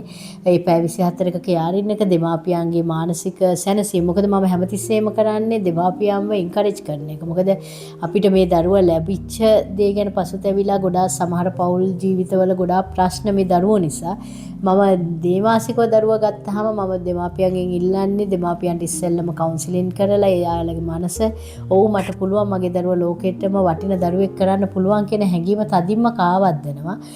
එහෙම හදලා දෙමාපියන්ගේ මනසත් නිරවුල් කරලා තමයි මම දරුවා නේවාසික ප්‍රතිකාර වලට යොමු කරන්නේ. එතකොට පැය 24න් දරුවා උදෑසන 5 මාරට පටන් ගන්න තමන්ගේ ඒ පුහුණු වැඩපිළිවෙලේදී උදෑසන නැකිට වෙලේ ඉඳන් අපි දරුවව යම් යම් ක්‍රියාවන් වලට යොමු කරනවා. මොකද මට ඕනේ මේ දරුවෝ සමාජයට බරක් වෙන්න බෑ. මෙයාලා යාළගේ කටයුතු යාළම එදිනදා වැඩ කටයුතු කරගෙන ලෝකයට බරක් නැතුව යාළට පුළුවන් අධ්‍යාපන ක්‍රමයක් යාළා හදාගත්තොත් එතකොට අපිට දෙමාපියෝ කියන අය හැමදාම ඉන්නේ නැහැ. ඉතින් ඒ අය නැති වෙච්ච කාලෙක හරි මේ කට්ටියට ලෝකෙට තනියට මුහුණ දෙන්න පුළුවන් පෞරුෂයක් ගොඩනගන එක අරමුණු කරගෙන දරුවන්ට අපි කරන දේවල් බැලුවොත් උදෑසන නැගිට වෙලේ ඉඳන් දරුවන්ගේ ආගමික වතාවත් ඊට පස්සේ දරුවන්ට අවශ්‍ය ඒ ව්‍යායාම ශාරීරික ව්‍යායාම අධ්‍යාපනික පසුබිම එතකොට සංගීතය එතකොට ඒ දරුවගේ කලා හැසිරීම එතකොට සාමාන්‍ය දරුවෙකු ලබන හැම අයිතිවාසිකමම ඔසිල්මෝ ආයතනය තුළ මේ දරුවන්ට අපි ලබා දෙනවා. ඒ ආහාර පැත්තෙන් බැලුවත් මේ දරුවන්ට ඉතාමත් නියුට්‍රිෂන් ඒ කියන්නේ ගොඩාක් පෝෂ්‍යදායී ආහාර වේල මොකද මස් මාළු අපි ලබා දෙන්නේ නැහැ. අපි අඩු ගානේ උඹල කඩ කියන දේවත් අපි දරුවන්ට දෙන්නේ නැහැ. මොකද සමහර අය කියනවා එහෙම වුණාම දරුවාගේ ඇඟට හයිය තියෙනවද ප්‍රතිශක්තිකරණය තියෙනවද කියලා. ඉතින් ඒවට උදාහරණ මං ගාව තියෙනවා. මොකද ඒ තුලින් හැදිච්ච අවුරුදු 17කට ඉස්සෙල්ලා හැදිච්ච දරුවෝ දැන් සමාජයේ ගොඩාක් ඉහළ තැන්වල මගේ දරුවෝ ඉන්නවා. ඉතින් ඒක නිසා මම නම් කියන්නේ ඔටිසම් කියන්නේ හදවතින්ම මෙත්තා කරුණා මුදිතා උපේක්ඛා කියන concept එක ඔස්සේ යන්න ඕන ගමනක්. ඉතින් එහෙම යන මේ මන්දිරය තුල මේ ඔසිල්මෝ ආයතනය තුල දරුවන්ට අවශ්‍ය ඒ මං කියපු හැම පහසුකම්ම දරුවන්ට ක්‍රියාත්මක වෙනවා. එතකොට ඔසිල්මෝ ආයතනය ඔබ සඳහන් කරා පෙරදී ඔටිසම් කියන්නේ රෝගී තත්ත්වයක් නෙවෙයි ගැටලුකාරී තත්ත්වයක්. ඒකින්ද කිසිම ಔಷಧ භාවිතයකින් තොරව තමයි ඔබලාගේ සේවය ඔබලා ඔටිසම් දරුවන් වෙනුවෙන් ලබා දෙන්නේ.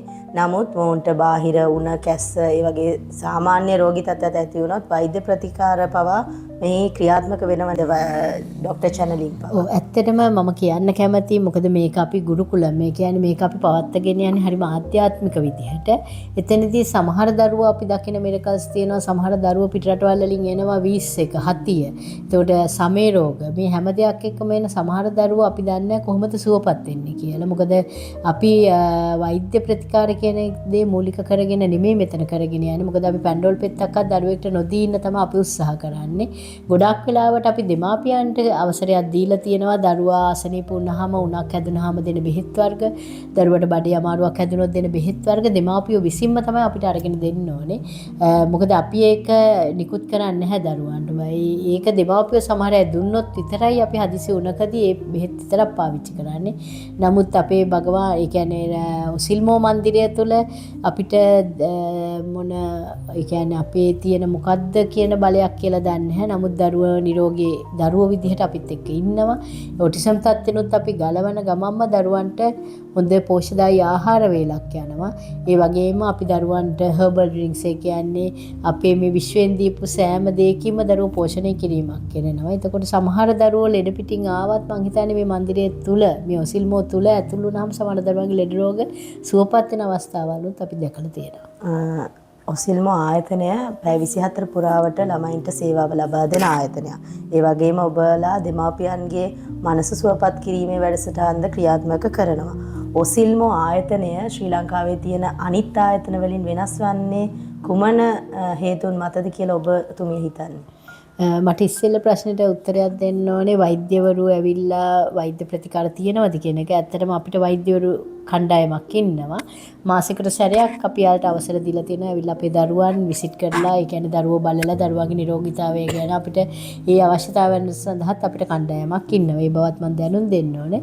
ඊට අමතරව මම ගොඩාක් දුරට අනිත් ආයතන ගැන කතා කරන්න මම කැමතිත් නෑ. මම දන්නෙත් නැහැ. මොකද හේතුව මම කරන්නේ මම කරන කටයුත්ත මම හරියට කරනවා කියන ටාගට් එකේ තමයි මම ගමන් කරන්නේ.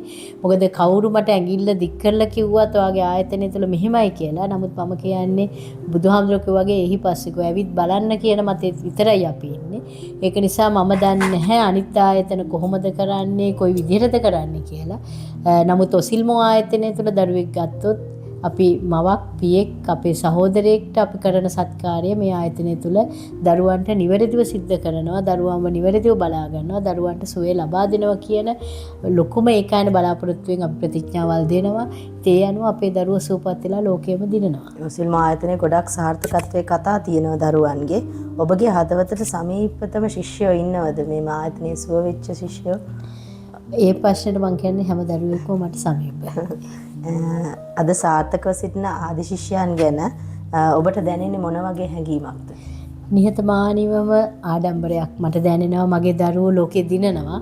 මොකද හේතුව මම මගේ දෙමාපියන්ට කියන්නේ එකයි අපි accounts ඔක්කොම අපි දාලා යන්න ඕනේ. අපේ යහපැත්තේ accounts බැර කරගන්න ඕනේ. මොකද හේතුව මේ එකක්වත් අපි අරගෙන යන දේවල් නෙමෙයි. නමුත් අපි පන්සලක් කෝවිලක් හැදුවට වැඩිය පිනක් අපි ජීවිතයක් හැදීම තුළින් අපි ලබා ගන්නවා. ලෝකෙම කියන්නේ autism is lifelong disorders, this is not curable, but ඔසිල්මෝ අපි කියනවා මෙත්තා, කරුණා, මුදිතා, උපේක්ඛා කියන බෙහෙත් 4 අපි හරියට දුන්නොත් මේ දරුවන්ගේ ජීවිත අපිට ගොඩනගලා මේ දරුවෝ ලෝකේ ඉන්න වටිනාම දෙවියන්ගේ පණිවිඩ එවපු දරුවෝ විදිහට අපිට ලෝකෙට පෙන්වන්න පුළුවන් කියලා ඒ අභිමානය ඔසිල්මෝ අපේ මං හිතන්නේ අපේ මීඩියා අංශයෙන් තව ඉස්සරහට ගොඩක් දේවල් පෙන්눔 කරයි අපේ දරුවන්ගේ ඒ හැකියාවන් ඒ දරුවෝ ජීවිතේ ජය අරගෙන තියෙන විදිහ. මොකද අපි හැමතිස්සෙම කියනවා අපි ඖෂධයක් දරුවන්ට දුන්නා නම් අද මේ තත්ත්වයේ මේ දරුවෝ අපිට ගන්න බෑ. ඉතින් ඒක නිසා අපේ දෙමාපියෝ වෙනුවෙන් හඬක් නගන දවසක් එනවා. ඔසිල්මෝ ආයතනයේ ඔසිල්මෝ විලේජ් ඔසිල්මෝ ගම්මානයේ අපේ ටාගට් එක. ඒ ගම්මානය තුල අපේ දරුවම තමයි ගම්මානයේ මෙහෙවන්නේ. මොකද අපි ගොඩාක් කාලයක් මේ ලෝකෙට ඇවිල්ලා මේ සේවය කරන්න ආපු අය නෙමෙයි. අපි ඒකට අවශ්‍ය අනිත් කණ්ඩායම සූදානම් කරන්න ඕනේ. ඉතින් එතනදී ඒ කණ්ඩායම සූදානම් කිරීමේ කාර්යයත් මේ අවස්ථාවේදී අපි ඔසිල්මෝ ආයතනය තුල සිදු කරලා තියෙනවා. කාට හරි මම හැමතිස්සෙම කියන්නේ කුමන කෙනෙක් මොන ආගම මොන ජාතිය මොන ආගමක් වුණත් කමන්නේ එළියේ ඉඳන් අපේ ඔසිල්මෝ ආයතනය ගැන යම් වැරදි දැක්මක් තියෙනවා නම් එයාට මම කරුණාවෙන් කියනවා අපිත් එක්ක එකතු වෙලා ඔසිල්මෝ ආයතනය බලන්න ඇවිල්ලා. මොකද මට අවශ්‍යයි සමහර නිවාසික තැන් බැලුවාම ඒ දරුවන්ට ලබා දෙන පහසුකම් බැලුවාම ගොඩාක් කලකිරෙනවා. ඒක නිසා අපි එක දරුවෙක්ද දරුවෝ 5ක්ද දරුවෝ දෙන්නෙක්ද ඉන්නේ අපි ඒ දරුවන්ට අවශ්‍ය පහසුකම් දෙන්න. මොකද හේතුව ඒ දරුවන්ට කතා කරන්න බෑ, හැඟීම් කියා ගන්න බැරි දරුවන්ට අපි අසාධාරණයක් අවිත්‍යක් නොකරනවා නම් ඒ පිනම වෙන්නේ නැති අපිව මේ මාර්ගයට දෙවියෝ ගෙනියන්නේ. මොකද මේ මන්දිරය දවසින් දවස ඉහළට යනවා කියන්නේ අපේ නෙමෙයි දෙවියන්ගේ බුදුගේ ශක්තියක්. අපි හරි දේ කරොත් විශ්වෙන් අපිට ආශිර්වාද තියෙනවා. ඒක නිසා ඔසිල්මෝ කියන ගම්මානයේ ඉදිරියේදී නොබෝධිනකින් ඉදිවේවි. ඒ වගේම නොබෙල් සාමතාග්‍යයත් ඔසිල්මෝ ආයතනයේ ලබා ගනිමි කියන ලොකුම අරමුණ තමයි මගේ ළඟ ඉලක්කය. අලුතින් ඔටිසම් තත්ත්වය හඳුනාගෙන ඉදිරියට එන්න ඔටිසම් දරුවන්ට එම දෙමාපියන්ට ඔබ දෙන පණිවිඩය කුමක්ද?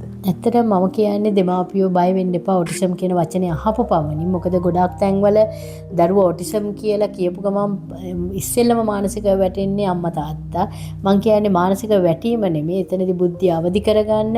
මොකද්ද මේ ඔටිසම්? මොකද්ද මේකට අපිට කරන්න පුළුවන්? මොකද ප්‍රශ්නේ ඇවිල්ලා ඉවරයි. දැන් තියෙන්නේ අපි පිළිතුර හොයන්න. ඇයි මෙහෙම වුනේ? ඇයි මට මෙහෙම වුනේ කියලා හිතන එක නෙමෙයි. මොකද්ද මේකට කරන්න තියෙන චැලෙන්ජ් එක? ඉතින් එහෙම චැලෙන්ජ් කරපු දෙමාපියෝ අද සන්තෝෂයෙන් ඉන්නවා. මොකද මම මගේ දෙමාපියන්ට කියන්නේ අද hina වෙලා හෙට අඬනවද දැන් අඬලා හෙට hina වෙනවද කියන එක තීරණය කරන්න තියෙන දෙමාපියෝ. ඒක නිසා ඔටිසම් දරුවෙක් කුඩා අවදියේදීම අවුරුදු 1.5 අතර අයිඩෙන්ටිෆයි කරොත් මගේ දරුවා සාමාන්‍ය දරුවන්ට වැඩිය වෙනස් ක්‍රියාකාරකම් කරනවා කියලා කරුණාකරලා අවදි කරන්න. දරුවට අවශ්‍ය පියවරවල් තියන්න. මොකද ටික කාලයක් සමහරලාට ඔසිල්මෝ අපේ නේවාසික ප්‍රතිකාර ගන්නව නම් මාස 6ක කාලයක් අපේ දරුවෝ අපිත් එක්ක ඉන්න ඕනේ. ඉතින් එතනදී කැපකිරීමක් කරන්න වෙනවා. මොකද දෙමාපියෝ මගේ කියලා බැඳීමෙන් දරුවෝ තියාගෙන හිටියොත් ජීවිත කාලයම තමන්ගේවත් නොවන කාලයක් තමන්ට උදා වෙනවා. මොකද හේතුව මේ දරුවෝ පොඩි කාලෙම අපි සකස් කරොත් ඒ දරුවන්ට ලෝකෙ දෙන්න ලේසියි අපිට. මොකද උදාහරණයක් විදිහට රටක් මේරුවට පස්සේ රට හදන්න බෑ. ඉතින් දරුවගේ මානසික බුද්ධි වර්ධනය අවුරුදු 7 වෙනකොට අවසానයි. අවුරුදු 1මාරත් 7ත් අතර බිලෝ අවුරුදු 5ත් අතර අපි මේ චැලෙන්ජ් එක බාරගත්තොත් ගොඩාක් හොඳ දරුවෝ පිරිසක් අපිට ලෝකෙට දායාද කරන්න පුළුවන්. දෙමාපියන්ට මම කියන්නේ ඔටිසම් කියන නම අහපු පමණින් ලැජ්ජ වෙන්න එපා, බය වෙන්න එපා. නෑ අපි චැලෙන්ජ් එකට මුහුණ දෙනවා කියන අභියෝගයෙන් ආවොත් ඔසිල්මෝ අපි ඔයාලත් එක්ක අත්වල බැඳ ගන්නවා. අවසාන වශයෙන් ශ්‍රී ලංකාවෙත් ලෝකෙත් සියලුම දෙමාපියන්ට සහ දරුවන්ට ඔබ දෙන බලාපොරොත්තුවේ පණිවිඩය කුමක්ද කියලා අපි දැනගන්න කැමතියි. මං කියන එකම එක බලාපොරොත්තුව තමයි ඔසිල්මෝ බලාපොරොත්තුව ඉන්න බැරිම තැනකදී. මම ගොඩාක් කැමති ගොඩාක් තැන්වල ගිහිල්ලා බැරි වෙච්ච දරුවන්ට ජීවිත දෙන්න තමයි මම කැමති. මොකද අපි ඉස්සෙල්ලම පටන් ගන්නකොට දරුවා ගත්තොත් හිතන්න පුළුවන් අපි මේ මුදල් හම්බ කිරීමේ මත මේ දරුවා ගන්නවා කියලා. නැහැ, මුදල් නෙමෙයි අපේ ඉලක්කය. අපේ ඉලක්කය ජීවිත. ඉතින් එතනදී මම දෙමාපියන්ට කියන්නේ ලැජ්ජ වෙන්න එපා. අපි ගොඩාක් වෙලාවට අපේ දෙමාපිය හංගනවා මේ අහිංසක ජීවිත. මේ ජීවිත හංගලා ඔයත් මරණයටපත් වුණොත් දෙමාපියොත් මරණයටපත් වුණොත් ජීවිත හැංගෙන්නේ නැහැ. ජීවිතේ එළිය ලොකු විනාශකාරී ලෝකයකට යනවා. ඉතින් අවදි වෙන්න, බුද්ධිමත් වෙන්න ඔසිල්මෝ අපිත් එක්ක අත්වැල් බැඳගත්තු අයට අපේ පිළිසන්න තියෙනවා. නමුත් හැම දරුවෙක්ම කරන්න මට අවස්ථාවක් නැහැ. ඒකට අපිට ලැබෙන පණිවිඩයක් මත අපිට ලැබෙන ඒ ආශිර්වාදයත් එක්ක තමයි දරුවෙකුගේ ජීවිතය අපි ගොඩනගන්නේ. ඔබතුමියට අද බෙහෙවින් ස්තුතිවන්ත වෙනවා. ඔසිල්මෝ මාධ්‍ය ජාලය මගින් පැවැත්වුණු මේ ප්‍රථම මාධ්‍ය සාකච්ඡාවට ඔබ සම්බන්ධ වීම පිළිබඳව ඒ වගේම අපි කියන්න කැමති ඔසිල්මෝ ආයතනය කියන්නේ ඔබේ දරුවාගේ ජීවිතයයි අත්වලයි ලෝකයයි නැවත ඔබලා සමග මෙම තවත් වැඩසටහන් තුළින් හමුවන්න අපි බලාපොරොත්තු වෙනවා ඔසිල්මෝ මීඩියා නෙට්වර්ක් තුළින්. ගොඩාක් ස්තුතියි ඔසිල්මෝ ආයතනය ගැන සමාජයේ ලෝකයේම දෙනෙත් ඉවර කරන්න ඔබ ගෙනියන මේ මෙහෙවර. ඇත්තටම ගොඩාක් මීඩියා කියලා අපි ගොඩාක් දේවල් තියෙනවා. නමුත් මේ අහිංසක දරුවන් වෙනුවෙන් ලෝකයේ හඬක් එකතු කරන්න වලට ඒ ශක්තිය ආශිර්වාදය නිරන්තරයෙන්ම ඔසිල්මෝ අපේ භූමියෙන් ලැබෙනවා. ඔසිල්මෝ අපිත් සමග කවුරු හරි අත්වැල් බැඳ ගන්නවා අපිට විරුද්ධව කවුරු හරි කතා කරනවා නම් මං කියන්නේ එන්න ඇවිත් බලන්න අපි මොනවද කරන්නේ අපි ඒ දරුවොත් එක්ක කොහොමද ජීවත් වෙන්නේ කියලා යථාර්ථය අවබෝධ කරගෙන ලෝකෙට පණිවිඩය දෙන්න කියලා. තවත් ඔටිසම් දරුවන් දහස් ගානකගේ නැනස පාදන්න ඒ වගේම චිරාත් කාලයක් තවත් ඔසිල්මෝ ආයතනය දියුණුවෙන් දියුණුවට යන්න අප ඔබතුමියට ශක්තිය ධෛර්යය නිරෝගී සුවය ප්‍රාර්ථනා කර සිටිනවා. අපත් සමග රැඳී සිටි ඔබ සියලු දෙනාට ස්තුතියි වැඩසටහන සමග මේ වෙලාවේ රැඳී සිටියාට. එසේනම් ඔසිල්මෝ මීඩියා නෙට්වර්ක් තුළින් අද ප්‍රථම සම්මුඛ සාකච්ඡාවට සහභාගී වුණාට ඔබතුමියට බෙහෙවින් ස්තුතිවන්ත වෙනවා. ගොඩාක් ස්තුතියි අපේ දරුවන් ගැන දැනුවත් කරන්න.